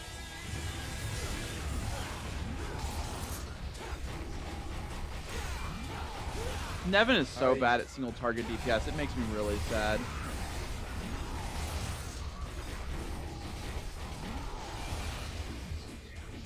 Add the authenticator phone code that we sent to your phone, okay? So Steam's texting me now. How do they get my phone number? I assume you gave it to him. They didn't. There we go. So it's secret code 68107.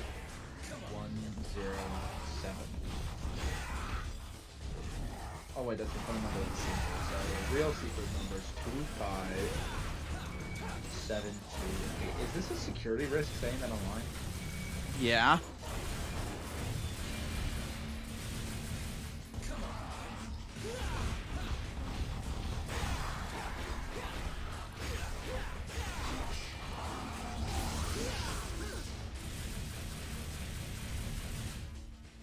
It's surprising how racist this guy is when, you know, he got sealed away by his own kind. How's that racist? So, the thing is that a demon is saying stuff like crush the human race when he got sealed away in the demon world by other demons. Like, he's mad at us for being the son of Sparta because Sparta betrayed the demon race. So why is he mad at the human race? Because he got betrayed by the demon race for humans. He betrayed his own race for humans. He's like, God, he turned his own demons on their own kind. The conniving humans. Like, that's how he views it, I imagine. I mean, that is just racism at the end of the day, isn't it? It's illogical as hell. Is it? I think that a lot of it is, like, it's illogical to people who aren't racist, but to the people who are racist, they kind of just view it as logical. Like, it's illogical in nature. But I feel like they try to find basis or reasons to justify it, and that's the weird part, right? Is at the end of the day, most of the people who are that way won't admit it. They'll try to justify it, you know what I mean? They'll try to make it seem like they're better than them for X, Y, or Z reason, or that they're worse. But I'll be than us honest, for I don't X, know Y, how or Z qualified I am reason. to talk about racism. Well, I haven't experienced a lot of it in my life, so to be honest, I could just be spin out my ass. But that's the stuff I've noticed at work. Is like, actually, we do have some experience with it at work. You know what? What? We may be qualified to Listen, talk about just this. because I have experienced it, I don't know if I have experience with the topic, okay? I'm just saying, I don't understand how Vinny, someone can look at someone else and be like, being around racist people and having a deeper understanding of what racism is a completely two different things. Diego, how do you know? I played League for 10 years. Okay? I know If anyone knows, you're an expert. Oh no, that'd be a COD Next player, one. really. I feel like the guy from fucking Pawn Shop, where he's like, let me get a guy who's an expert on the topic. Oh my god. Let's see what games are done on the computer. It actually has a graphics card built in too, which is kind of crazy. That is surprising. I was expecting it to be offloaded to the CPU. That's what I was expecting, but it doesn't look like a very good GPU because it's made by Intel, and Intel's GPUs aren't that good yet. Intel makes especially if it's straight line. GPUs. No, they actually do. Wait, hold on. Okay, first off, shut up. If you didn't know, I know that's of a good thing. Nvidia and Radeon. I didn't know of Okay. So first off, producing GPU and CPUs are still incredibly different tasks, but they are still both at the end of the day processing chips that just built to do different jobs, right? Anyway, the thing is Intel started entering the GPU market to try and like create some competition, and they're actually like their cards are, because they're not that caught up yet in quality, they're so incredibly cheap by comparison. But the price point per like performance is way better than most of the cards on the market. Like AMD is still arguably one of the best like performance to dollar ratios, but like Intel's getting close. Like they're getting really close. Their GPUs are not bad. Do not shit on Intel GPUs. Like they're not the best. Nvidia has for a while had a stranglehold on the economy for just having the best card. But they also have that premium. It's like Apple, you know? But here's the thing. If you didn't know this, Apple, one of the big things, right, about Apple and their products is that initially Apple did just have better products than Samsung, one of the bigger competitors to the like phone market, right? And the Apple just had a nicer ecosystem, intercompatibility between all of their products. That was a big selling point of Apple, and that's why you paid the extra premium for them. But I don't know if you knew this. That gap has been closed by Samsung in recent years. They have created a fairly nice ecosystem for their own devices as well. And that's kind of how I view Intel versus Nvidia with their cards, or more specifically AMD versus Nvidia with their cards.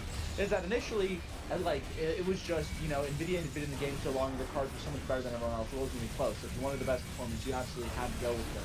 But now it's so close, especially with them over-developing in the DLSS area, like, instead of the actual card performance. But I feel like AMD has, like, a solid chance, you know what I mean? I think you're coping. Also, no, I'm just rage baiting. No, that makes sense. I guess it would be silly to expect that one person could hold a stranglehold on the market forever. I mean, look what happened to Fortnite, right? Don't remind me, man. Don't remind me. That was a good game. It just wasn't for me. That's fair. I can appreciate that a game's good for the market. And I wonder if still that's not how. enjoy it. Wait. This might be a little bit off topic, but the way you said that was a good game, it just wasn't for me. Is that how you think Buddhists felt when they saw Jesus die? Like, man, it was a good guy. It was a good religion. It just wasn't for me. I mean, like, maybe? I mean, was Jesus a person that we canonically know existed? Like, if we ignore the religious aspect and just view it from a purely scientific perspective, can we confirm that there was a person in that part of Rome at that point in time that died bearing the name Jesus? I don't know if it is or isn't true. I have no knowledge of the subject. Not all Well, I the know thing is just like that from I wonder, Bible did they school that we keep went to like records 8 back years ago. then, I'm just you know? curious. Like, do you think other religions that were comfortable in their existence just saw that guy perish and were like, oh man, Well, that is a do you loss. think many? No, there could have been one or two, but it's 7:30 a.m. Tell your neighbors to go fuck themselves. And if you didn't want to be up, you should have went to work. So anyway, Diego, like I was saying, so this is the crazy thing, right? Is Yeah. that I don't think I can name many religions off the top of my head that would be comfortable with like admitting to the existence or acceptance of other religions, especially back then. I'm pretty sure that's a large part of why so many like wars were fought out in the Middle East was over the topics of like debating religion, so that way they could also lay claim to bits of land. Like I'm not educated enough on the topic. I'm not gonna pretend that I am. But if I'm not mistaken, isn't that why people are disputing over the land over there so heavily? I have no idea. I just could have sworn it was because they like this religion. Ari was telling me about how promised people Dante's land. Inferno, the character that Dante is supposedly based off of, was basically just a religious self-insert fanfic. And I compared that to the Gaza Strip, and they found it humorous. So I guess I'm a little bit on the money there. Dante Alighieri's poem, The Divine Comedy, describes his journey through hell, guided by the Roman poet Virgil. What? It's him! It's him! As an allegory for the soul's journey to God. Then in the 14th century, it depicts hell as 9 concentric circles of torment for sinners, combining Christian theology with mythology and medieval politics. The poem is famous for its vivid imagery, its use of the Italian vernacular instead of Latin, and innovative poetic structure. So Dante was guided through hell by Virgil.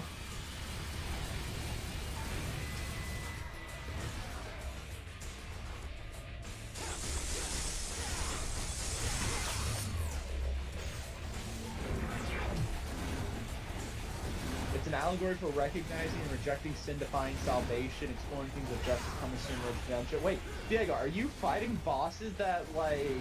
Stand Yes, you for fight. The 7 deadly sins? Yes. Is Virgil like, I don't know, guiding you through these halls or something? Even if it's as a bait trying to get your sword arm, is he like guiding you? Oh my god, it's literally based off the book! Dude, wait, that's actually crazy because he's, I mean, like, you're following him, but like, it's because Yeah. he's leaving a breadcrumb trail for you.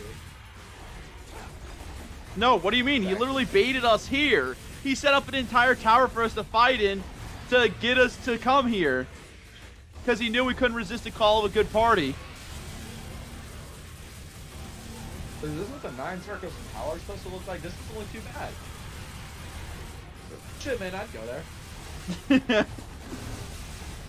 No, like, the No, original which art circle book of hell would you visit if you had to visit one of them for a day? Okay, wait, hold on. Now, let me look over the 9 circles of hell are, because I need to, if I want to visit one, I need to know at least what I'm dealing with. What? Oh, what? 9 circles of hell. They're a structured hierarchy of sin descending from lighter sins of passion to the darkest sins of malice and betrayal. It goes as follows: limbo, lust, gluttony, greed, wrath, heresy, violence, fraud, and treachery. Wait, hold on. You need to describe what fraud means, because lying on my taxes is somehow worse than heresy, which is saying God doesn't exist. Or like, let's back up a second. Violence is not as bad as fraud. So you're telling me if I go punch some old lady in the face, that's not as bad as lying on my tax return. Well, you know what? When I consider the fact that church and state were Vinny, separated which for one 2 gets you a centuries, bigger... No, that Vinny, which makes one gets you a sense. bigger jail sentence? Yeah, no, Vinny, I guess... Man, church and state never have been separated, have they? Interesting. So the first circle of hell is called limbo. Apparently this is where virtuous pagans and unbaptized souls go, where they suffer no physical torment but live without hope of escaping. Basically, this is where people who just didn't believe in the religion go, and unbaptized souls as well also end up here. Interesting. Sounds not so bad. The second second circle of hell, souls are blown around in a violent eternal storm. Well, that one's still not super bad. Yeah, honestly, it just sounds the like third- you're playing the those, third- like, Roblox Survive the Storm type maps for eternity. Well, the third one is just odd. It's an odd form of torture. The third circle is gluttony. Sinners are forced to lie in vile filth and sewage underneath freezing rain. That's oddly specific. That just sounds like a night. That just sounds like a night for the homeless in Britain during the 18th century. Yeah, honestly, it sounds like a lot of people have to go through that Garbage in the streets anyways. and freezing cold rain because it's always cold over there for some fucking reason.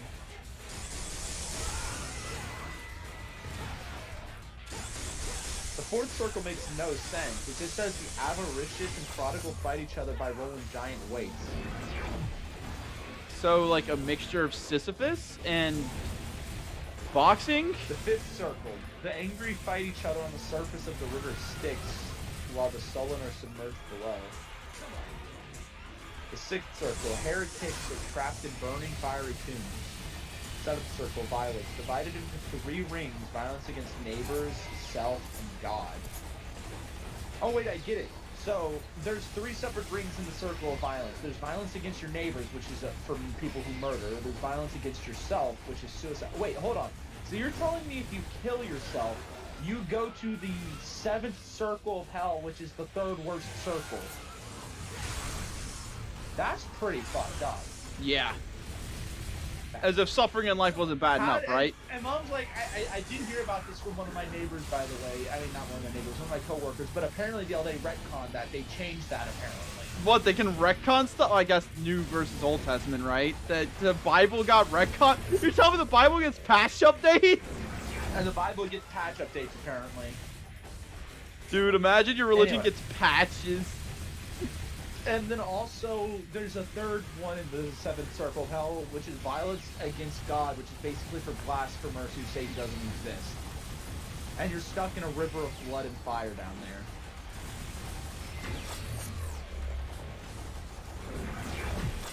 And the 8th circle is for fraud. It houses pimps, flatterers, sorcerers, crumbs, politicians, and hypocrites. So basically, people who Politicians, so... Interesting.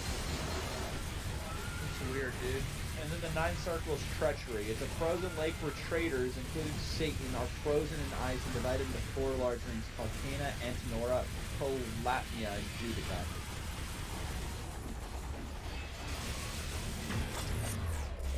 I'm not a fucking theologist, don't ask me. That's really what it is, though, at the end of the day. It's just theology, right? I think so. So, which circle would you pick? The freezing rain one honestly sounds kind of nice. I like a little bit of cold rain. I think it's kind of like cheaping out if you say you take the 1st or 2nd, because they're really not even that bad. The point of it is to pick which sucky punishment is not the worst. But which one do I think we would end up in, by the way, is also a good one.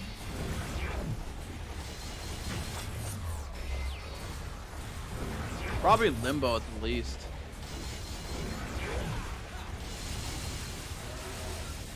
You know, I got baptized, but it was like a dollar store baptizing. Yeah, it was a really bad one.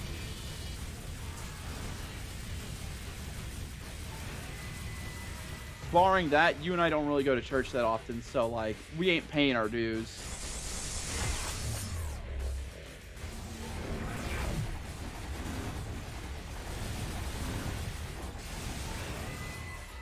Hey, he's dead. I wonder, some of these feel like they almost have like a play on the type of sin you're committing to. Like the circle of lust, just our souls endlessly blown in the spiraling winds of a violent storm. I feel like that's kind of like an allegory for like the way that they're endlessly running themselves in circles. Circles. But yeah, circle 1, limbo. Run the souls away, of the pagans run and away, unbaptized run wander the caves away. of limbo and loneliness. Then, well, I mean, but like, also that one doesn't make any sense because like, if you're stuck in limbo, you're not lonely. You got a shit ton of other pagans in there. Y'all can start like a community. Yeah. You know? Like what? Did they just like server mute everybody as soon as they go to hell? Wait, hold on. I'm seeing some differing opinions on what the circles of hell are, by the way. Well, yeah, I doubt anybody's This ever one been says there. Because this website says that the circle of greed is people being consumed by a pit of boiling gold. Which sounds arguably way worse than the first thing I read. Yeah. But like your heat tolerance would probably get good enough to where it just feels like a warm golden shower, right? Wait, hold on. I need to go to the Wikipedia page and try to like fucking decipher this. Okay, so this is per Dante's Inferno, it's a poem, but this is not necessarily all, because there's been many different takes on religion, so by extension, many different takes in the 9 circles of hell.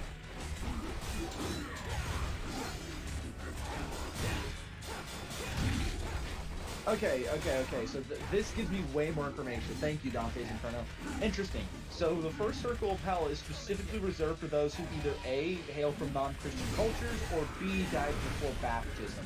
Which is so sad, because even if you were a God-fearing Christian, if you died before you officially got baptized, you were still sent here. So is this part of why people like did baptisms just really early in life? I'm guessing so, especially if your kids just, I mean, back then your kids just didn't really live that long, so that, yeah, man, probably. My God, That's a imagine nice the thing, pain though. a parent would feel just like losing a kid to like a wild animal attack. Like, damn, he was 3 days away from baptism. That would suck so fucking bad, dude. Yeah, actually, it would. Because now that parents gotta live with Okay, that so- torment on top of the fact that they just lost a kid. They lost him for all eternity. A lot of what I read before, I'm just gonna completely disregard as I read you this take on what the 9 circles are. The first circle is limbo. This space is reserved for those, who died before baptism and who hail from non-Christian cultures. They live eternally in a castle set on a verdant landscape, but forever removed from heaven. Interesting.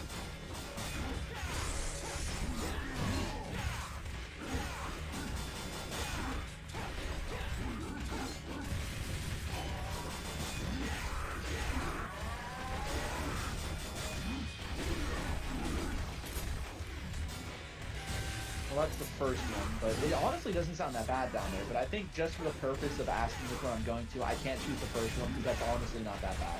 Can you give me more an idea of what that castle looks like?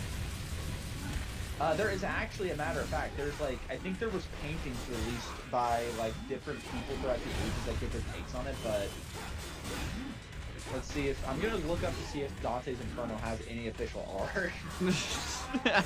What does original mean in this context? Like the first prophet that said it exists just drew a sketch of it?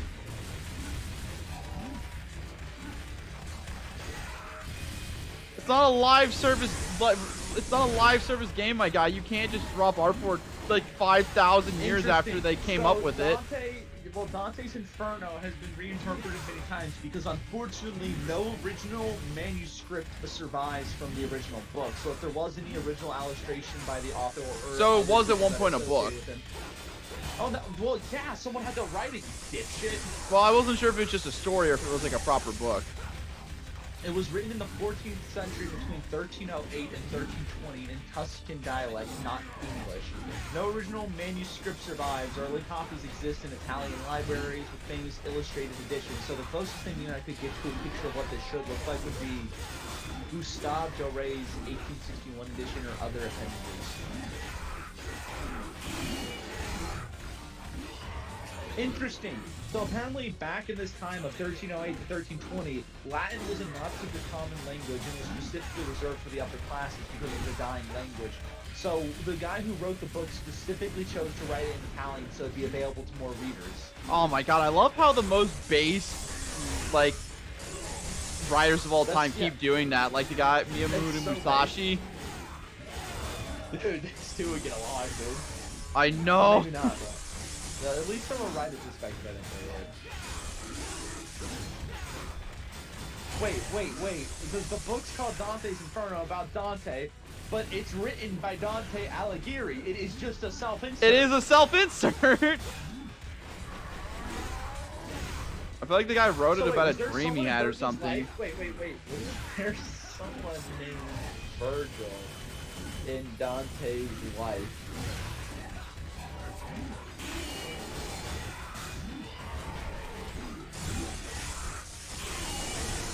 Okay, so Virgil from Dante's Inferno, the poem, is based on a real person, but not someone who was actually in his life. It was a Roman poet he knew of and looked up to, who died 1,300 years before he was even born.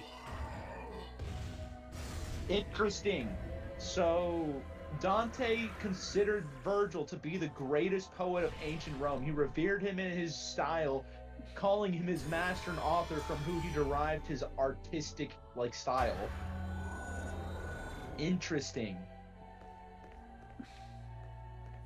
Oh damn, apparently Dante was an outcast, like a political exile from Florence and not our Florence, Florence. but from Florence. No, so Florence is actually a place out there in that area. I've heard of it before. I don't know where it is I specifically. feel like Florence think is a it's in place Italy. everywhere. Anyway, While he was an outcast and in political exile, some of the works of Virgil helped him keep his mental peace. He basically viewed him as a real-life companion, which is why he wrote him in as a companion to his trip through hell. So it's like an imaginary friend. Well, not so. Kind of like a friend that you could like. It's almost like he was someone that he looked up to as a role model that he like held very close. You know. So like he was a real person. He was a real person. Oh, okay. I thought I They missed were that alive part. At the same time. Okay, let me rephrase once again. Virgil was a Roman poet who died 1,300 years before Dante was even born. But it was Oh. a guy whose arts that and books and like poems that he read on like centuries later. They influenced Dante in his writing style and got him through some tough times. Yeah, no, that's nice.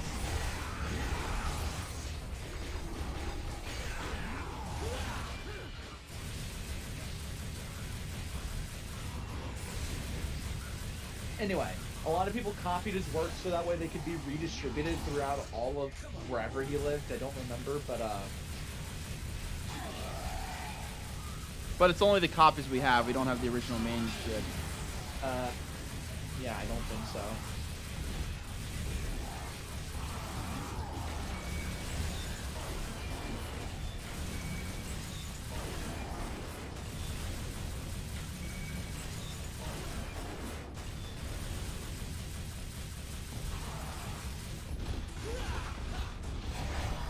Apparently, this was just very common with medieval literature. Dante's original handwritten draft, which is known as an autograph, was just lost in time.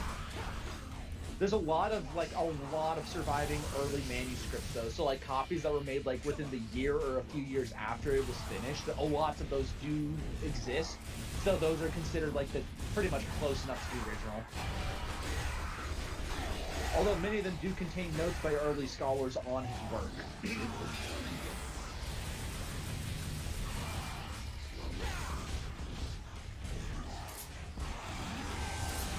So I'm curious, what's the earliest copy we have of it?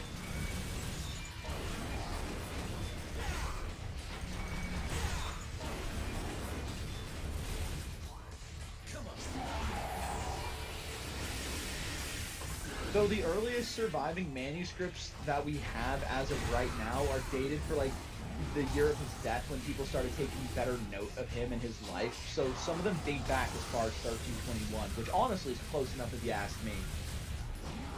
Yeah. So wait, what happened to him in his original manuscript?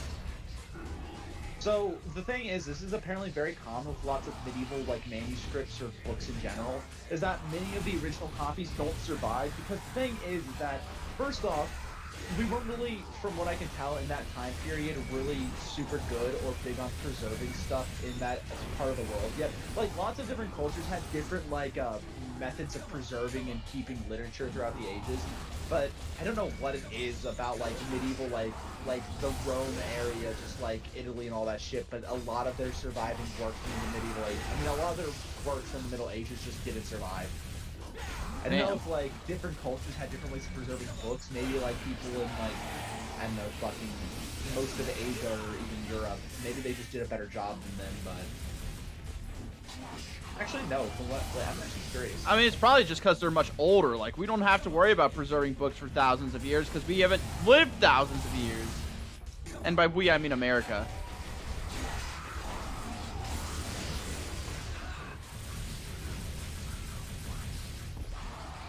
Damn, yeah, no, apparently just over 90% of medieval manuscripts, like original copies, just didn't survive the time period.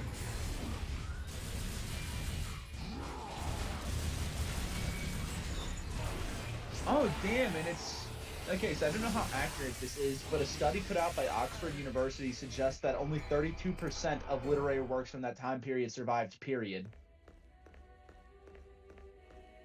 That is crazy. Oh, and apparently this is largely just due to the fact that back then we just didn't have the printing press, so mass producing copies of any work, whether it was popular or not, just never happened. Yeah, that would do it. So the only way for something to get copied was you to give it to someone else and ask them to take hours of their time to produce a single copy. And because all this was done by human hand, there was always going to be differences between copies no matter how hard you tried. Yeah, makes sense. Many manuscripts were often just lost to decay, insects, and environmental damage that just came from poor preservation tactics.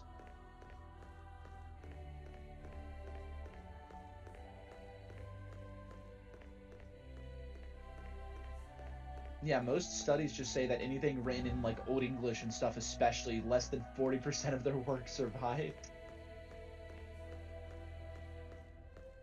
That is really sad, but like, still, I guess we're kind of lucky that Dante's Inferno survived, because if it didn't, we wouldn't have Devil May Cry.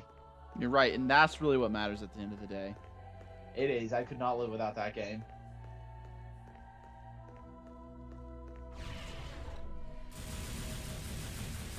Let's see. Later today. Sometime in the afternoon.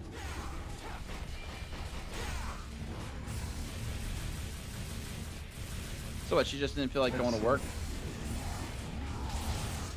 Well, no, she wanted to, but she lost something that she needed to go to work, and then she found it right after she called out. I'm like, well, you can just say you were going to go anyway. She's like, no, I told them I was sick. And I'm like, just So tell you're them a liar. hungover.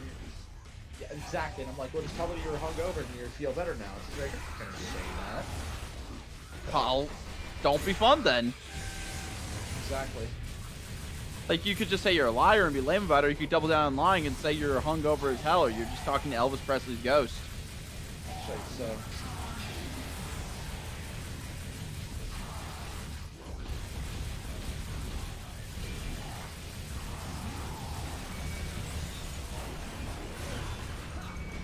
So apparently some of the most detailed and extensive illustrations for Dante's Inferno were done by a guy called Gustave Doré.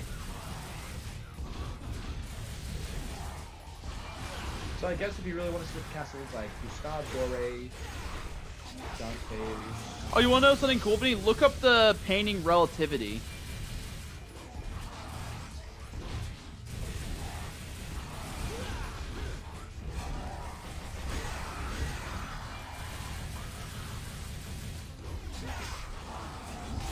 Damn, the Circle of Gluttony looks like it sucks. This is Minos Judgment Dam. Let's see, this is the one of Limbo. So this is what the first Circle of Hell looks like. It's just people wandering around in a lush green garden with a castle in the distance.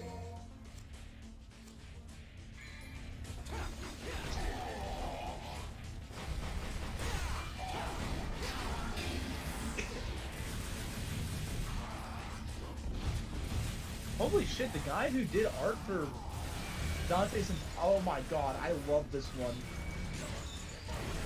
I need this artwork on my phone, dude. I need this to be my fucking background. I don't know how he made this, but this is so fucking funny. Yo, this is something called Bluebeard by that man. I love this man's art. I need this on a Legend of Runeterra card so bad. Let me take a look at what you're sending real quick.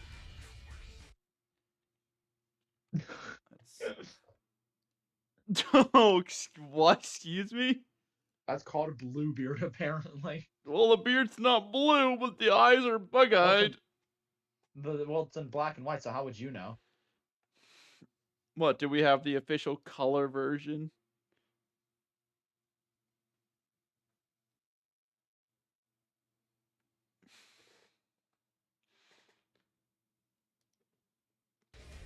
Holy shit, dude. I'm looking at a lot of this guy's art. This guy was a really talented artist. Holy shit. Alrighty, let's see if I can beat Beowulf, I think his name was. Beta Wolf sounds more like it. Ha ha! Oh, we have fun around here.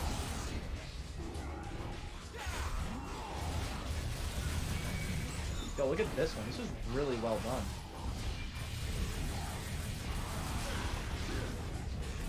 I'm sure you know that one with Pix, by the way.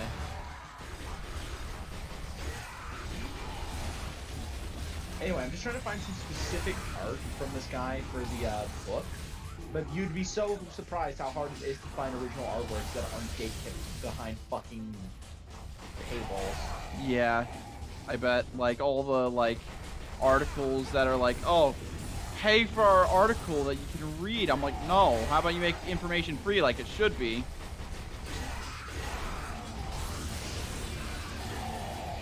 Got him.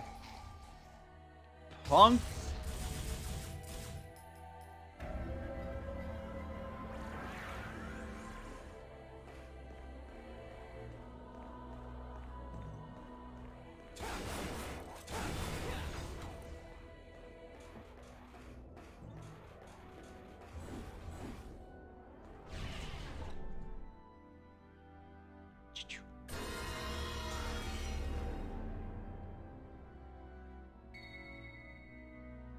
You know, I'm not the very religious type, but if for nothing else, I think I would read this just to see. I mean, just to experience the art itself.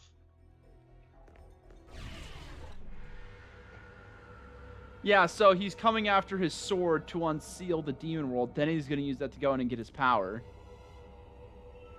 Interesting. But he seems like he might actually be possessed by something on his face. That's our sword from the first game, by the way. I'm starting to see more parallels between your game and this the more I read about it. Yeah.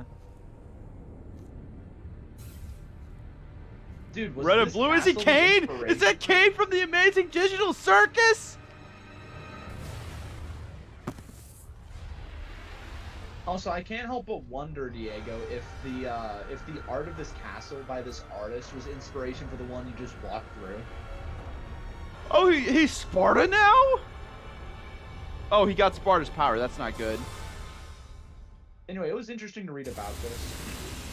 If I had to pick a circle of hell, though, I think I would pick the third circle of hell. Well, he didn't show me art for what any of the circles look like. Yeah, this doesn't have like official illustrations. The closest thing you're gonna get is art by either. Can you just John go to or one of the John circles and Baker. bring me a picture? Fine, you know what you want. God, that took ages. Okay. So first off, this is what the first circle looks like. All right, I've been here for almost 3 hours and I beat one mission. Let's go.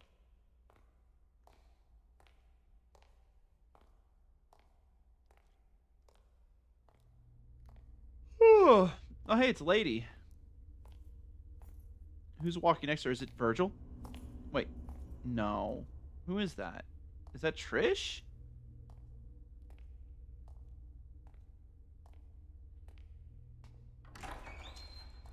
Anyway, this is most of what the first circle looks like. It's just a bunch of people out sleeping and just wandering around in the wilderness. There's no particularly bad forces out here. It's just people that are just trapped in here, just stuck here with Topple each the other. great beast with the Fate's bullet.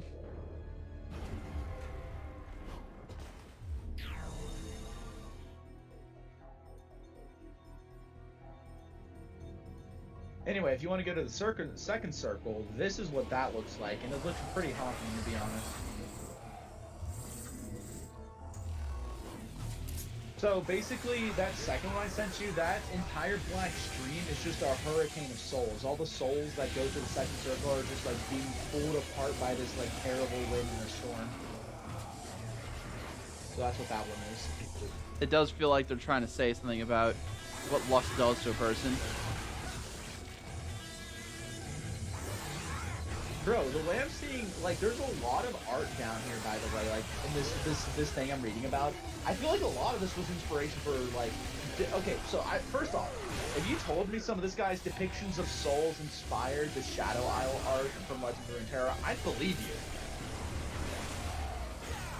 Like, some of this is really well done, but I'm noticing a lot of parallels between this old art and art I've seen in present day, and to be fair, if an artist has a muse, they're gonna take after them.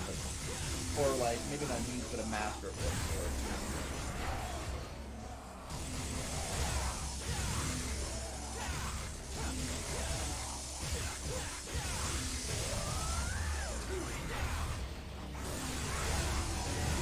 Damn, and then this one, these thieves are just being tortured by snakes. Yeah, I don't want to go to that one.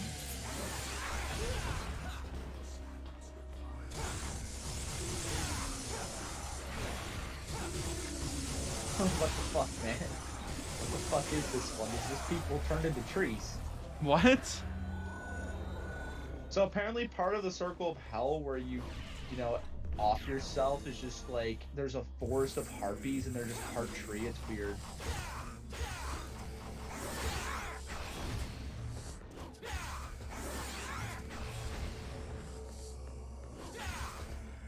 You know, if nothing else, I'm really starting to appreciate this artist. This guy is really talented. Holy shit.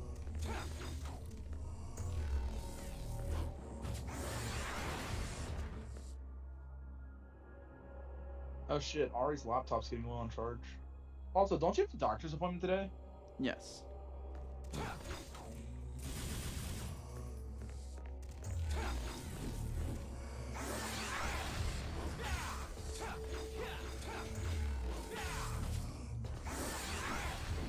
What time is your doctor's appointment? Diego? It's like noon.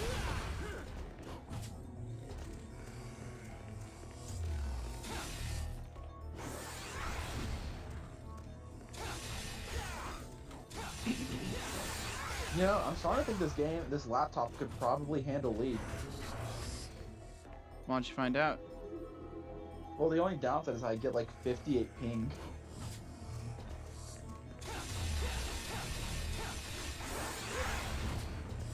Also, I can't play right now. One dog just put his head on my lap and the other one just put his head on my shoulder.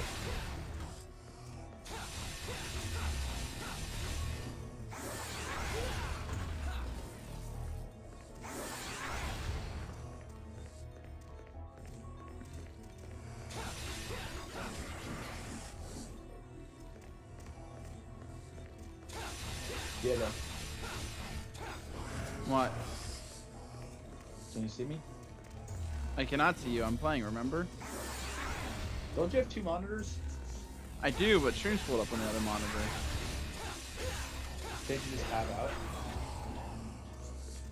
No. Fine.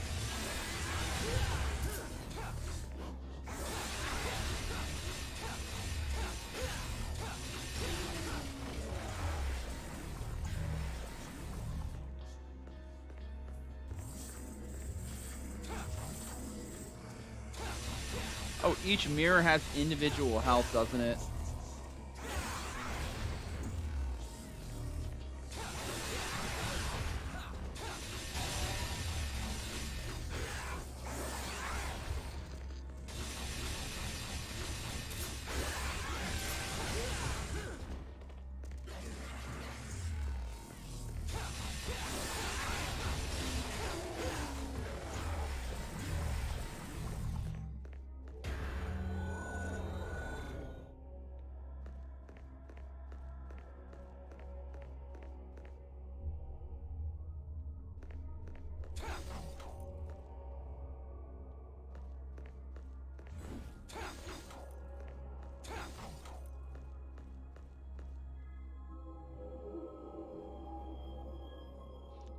Stop the vicious circle by bending time and space.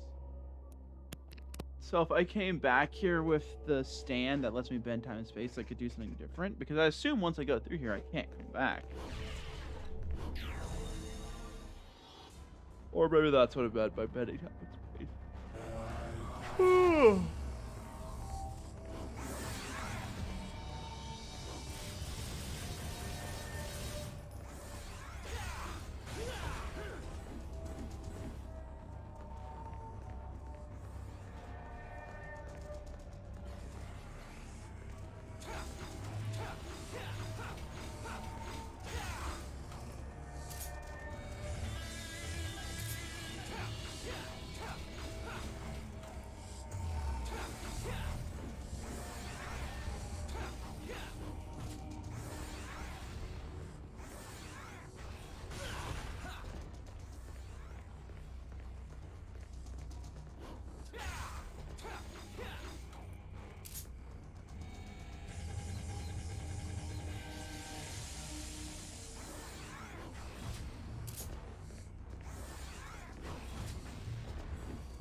How much longer do you leave for your appointment?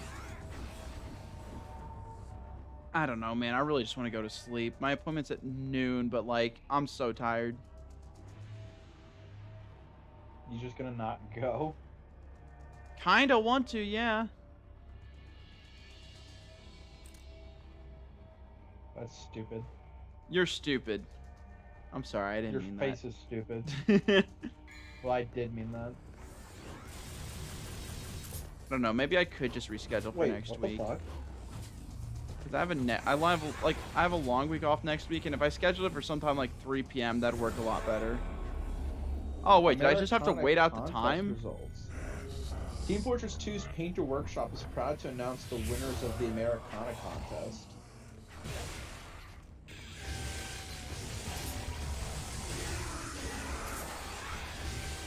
What are your plans for today, Vinny? I don't know, man.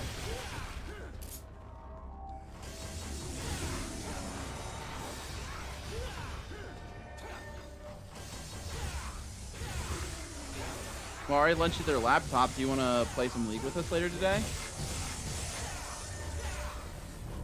I'd be down to play some Legends of Runeterra with you too.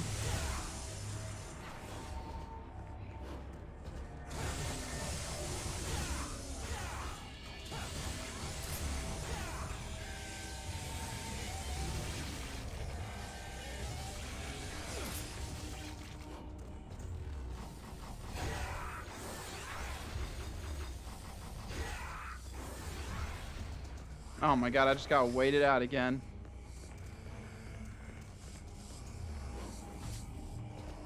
Hand's about to run out though. Your time is up.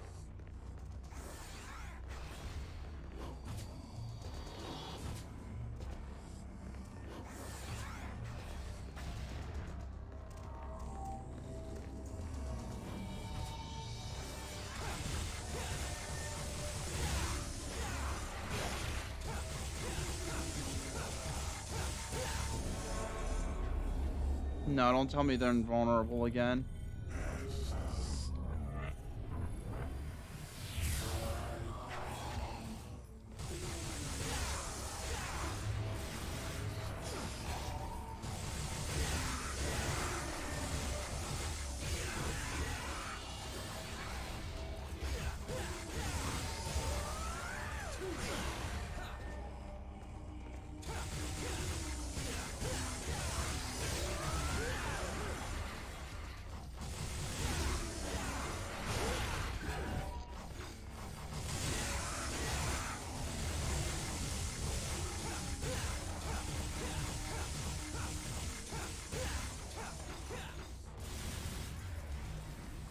Come on, win.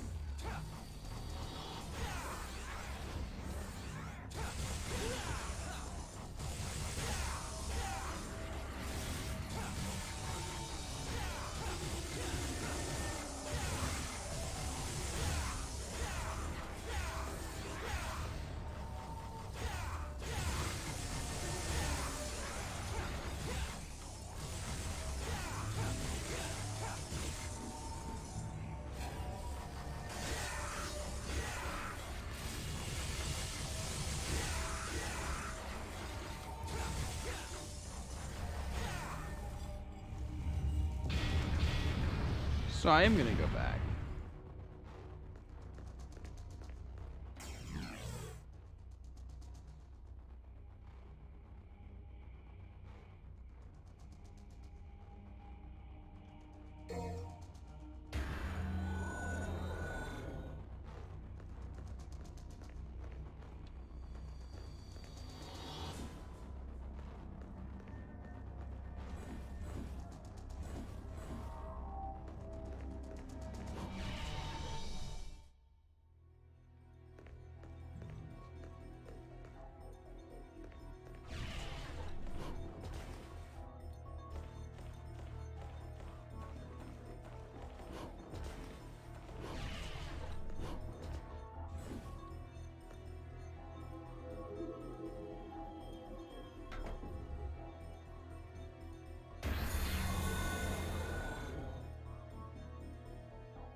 End of the line was all this was named.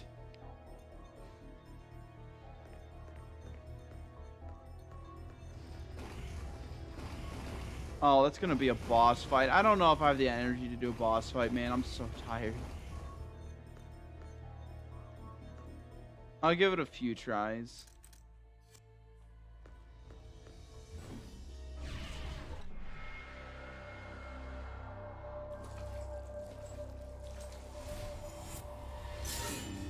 Oh, so we're already dueling with him.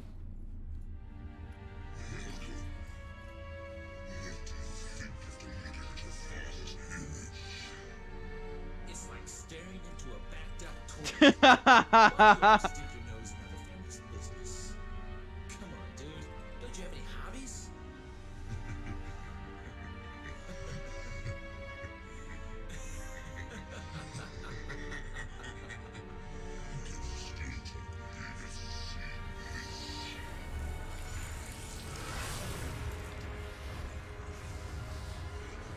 Bigger isn't always better, dude. I guess that means you're just gonna go to sleep instead of going to your doctor's appointment today. I really want to. I mean, you can if you want. I'm not gonna stop you.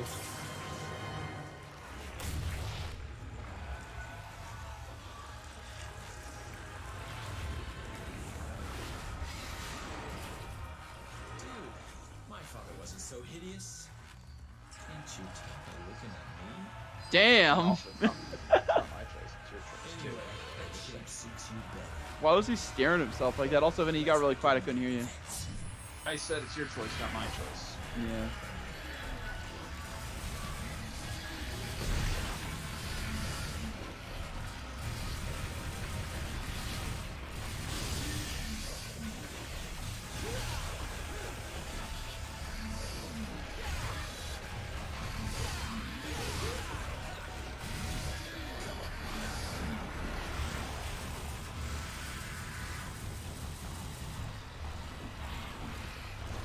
No, I feel like the real final enemy is gonna be Virgil when he shows up. What gave you that impression? Maybe the fact that we're on mission 19 out of 20 and we're already fighting what looks to be the final boss.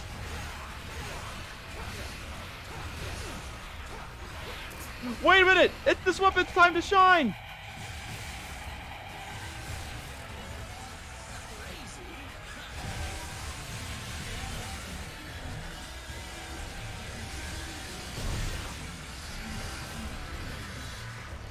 I wasn't joking, by the way, Vinny. I said with this weapon, sometimes it's the best weapon, sometimes it's the worst weapon.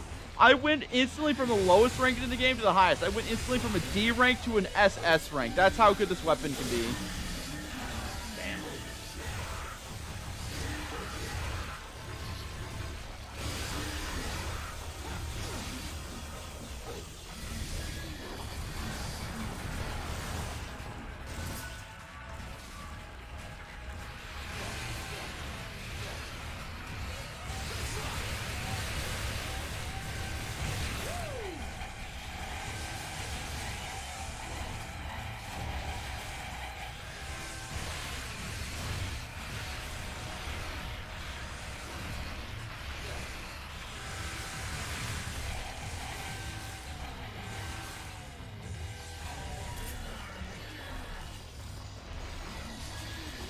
He wasn't lying when he said it was like looking into a backed up toilet.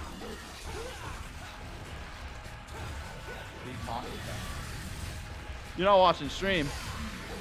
No, I'm not. What's happening? Why the back of the toilet answer me? So this guy said, what's it feel like looking at your father's image? And he said, it feels like I'm looking into a backed up toilet. Why? Did you see a picture of what your father looked like? We got an idea of what our dad looked like. Like, they showed us like a glimpse of him in the first game. So have you just never met him in that game? No. That's stupid.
I wouldn't be surprised if Nevin equipped if people equipped Nevin just for the purposes of this boss fight. Like, it's ridiculous.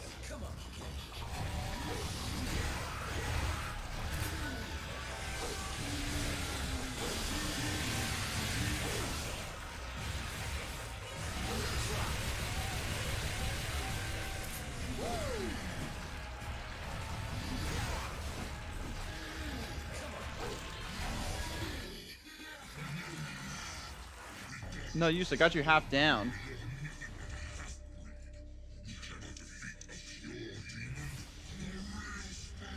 You're not the real Sparta. You're a poser, buddy. Dude, he's back! He's back! We both want what he's got. I've come to retrieve my power. You can't handle it. Is he gonna steal our kill? Look at you, making a big dramatic entrance and stealing my spotlight. Why? You don't possibly believe it deserves to be our main event now, do you? I mean, he makes a good point. Now that you mention it. Yeah, let's put him out of his misery.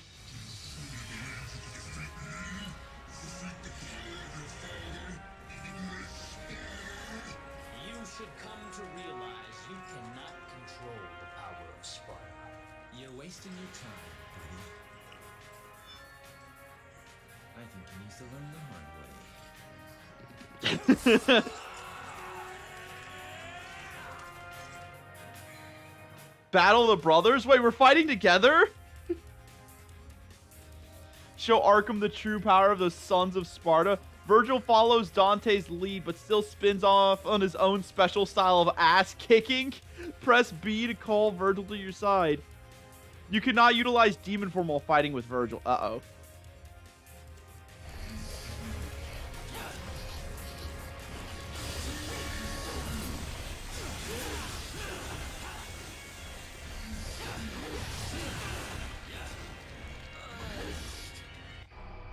This seems like it makes fight worse, actually. No! No! Please do not.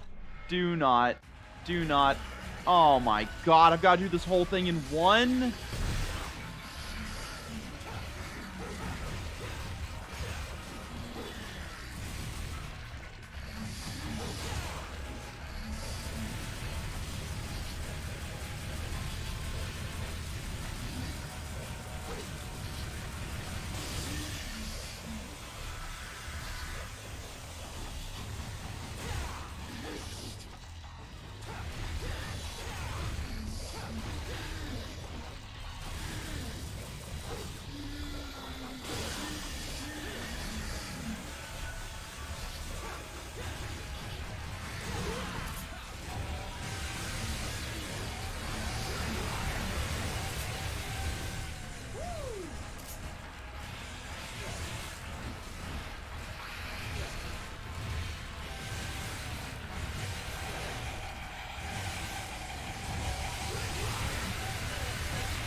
I'm gonna give this boss fight one more try. If I can't beat it, then we can do some Legends of Terra, alright?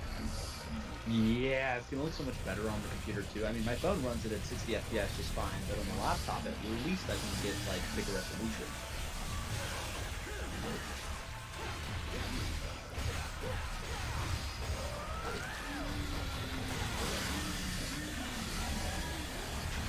You will destroy this world. Steam is my world. Diego absolutely base fucking red coat Giga Chad with his trap life back. What, not funny? No, I think it's kind of funny. I can never get over just how fucking gorgeous the Legendary Terra art is, dude. It's so fucking pretty. Is it just me, or is Six More Vodka like the absolute goat when it comes to creating art for this? He's created like, it feels like he's created a quarter of the art just himself. Everywhere I go, I see his name. I look up at the wall like Toby Fox, and it's just fucking 6 more dog pound. You know I what love Dante so much. He just like looks at what this guy turns into. He's like, come on, my father wasn't that hideous. Looks at the blade of his own sword at his reflection. I mean, he made me. I love that, man. That's so funny. Yeah.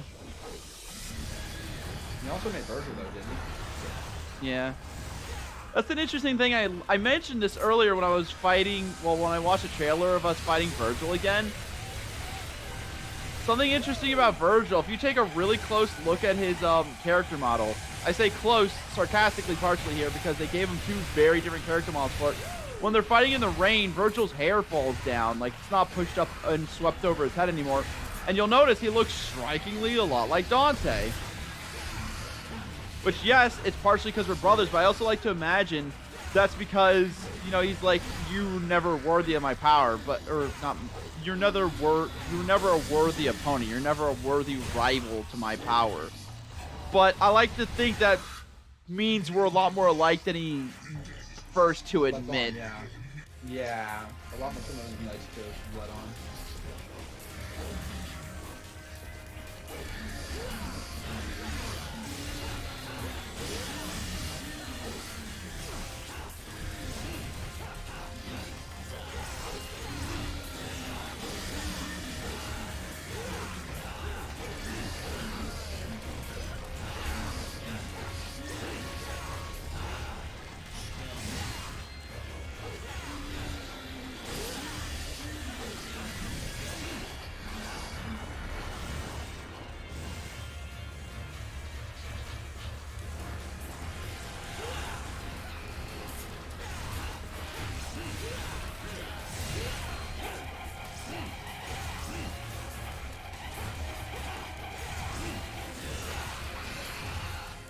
Like, I don't get how this is supposed to be easier. Just made the fight harder. I learned the fight, but now you're telling... Okay, I need to know if there's a, like, thing going on here, because I lost the ability to dodge, because pressing my dodge button calls Virgil to my side now, and I lost the ability to use Devil Trigger. So what I'm hearing is, you took my 2 strongest abilities, and for what? So I can do double damage? Brother, what's it gonna matter when I can't dodge attacks and I can't regen my health? So, do you think it's not worth it? It's not, but I can't tell Virgil to go piss off while I finish the fight. And it's really, really frustrating because I have to do the entire fight in one battle. I have to do the first half without Virgil, so I don't even get that much time to learn how Virgil works. Like, maybe he's better than I admit, but, like, it just don't work. Can I purchase items? I have 15,000? Wait a minute. We might... Okay, wait, we might be able to do this.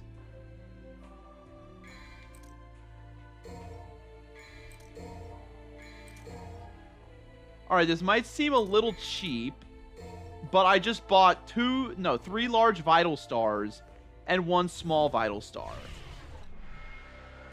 So I essentially have 3.5 health bars worth of extra health.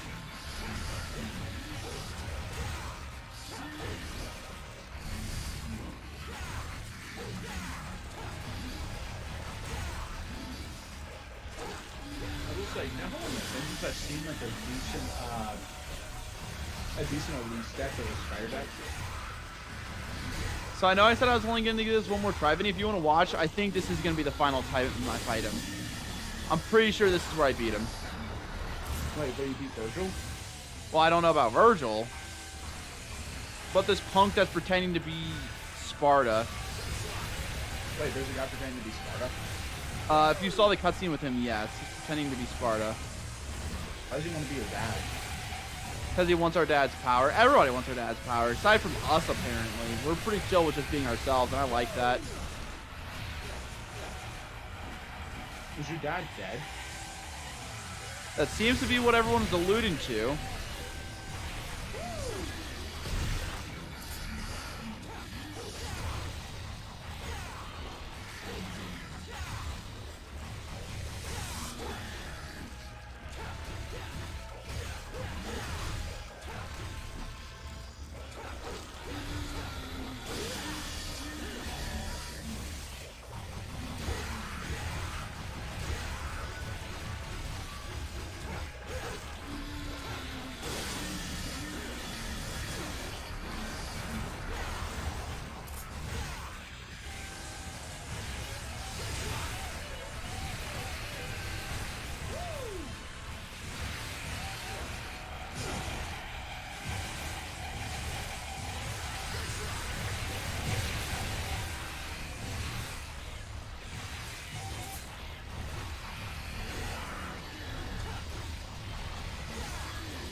Oh, I just realized the texture on the ground is just like a bunch of souls flowing out of a hole in the ground. It's like soul sand texture, but animated. Fucking unlucky. Why did I draw the copy of this?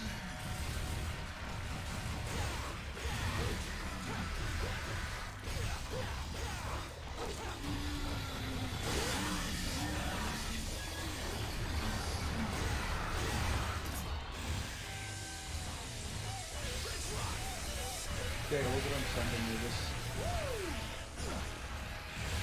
I'm a little preoccupied. Oh yeah, after you finish the Tommy Guy Man. Guy Man well.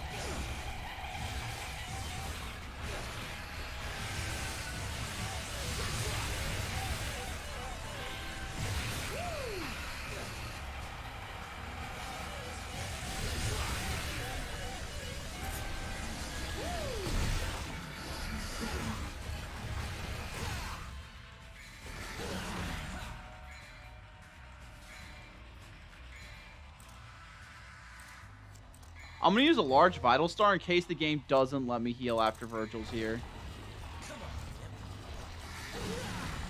Something I will say, by the way, is I don't know why, but Kindred has like the most voice lines of any card I've ever used in Legends of Runeterra.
This is my last heal. This better work.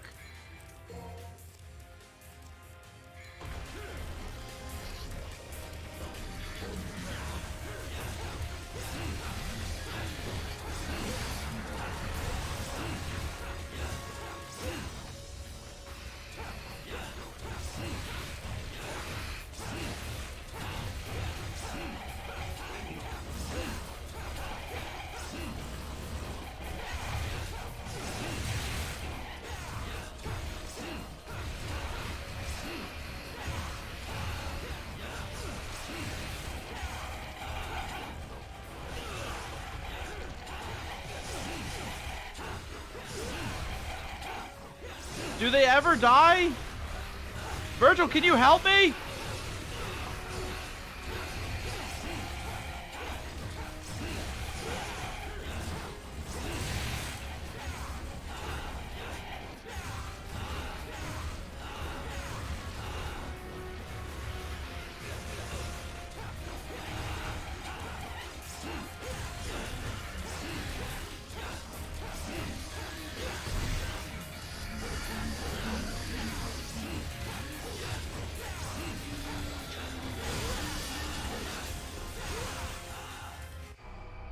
What happened there?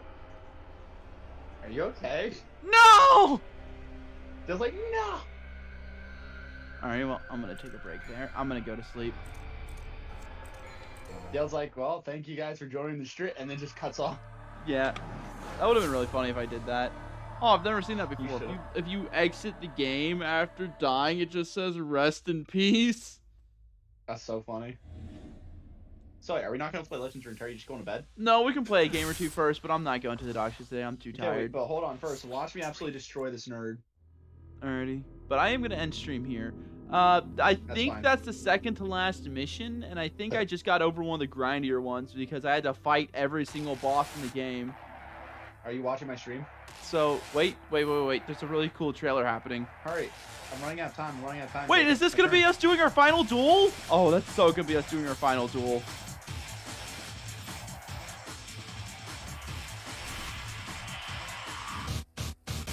Oh, I'm so excited for that. That's sick. Alrighty.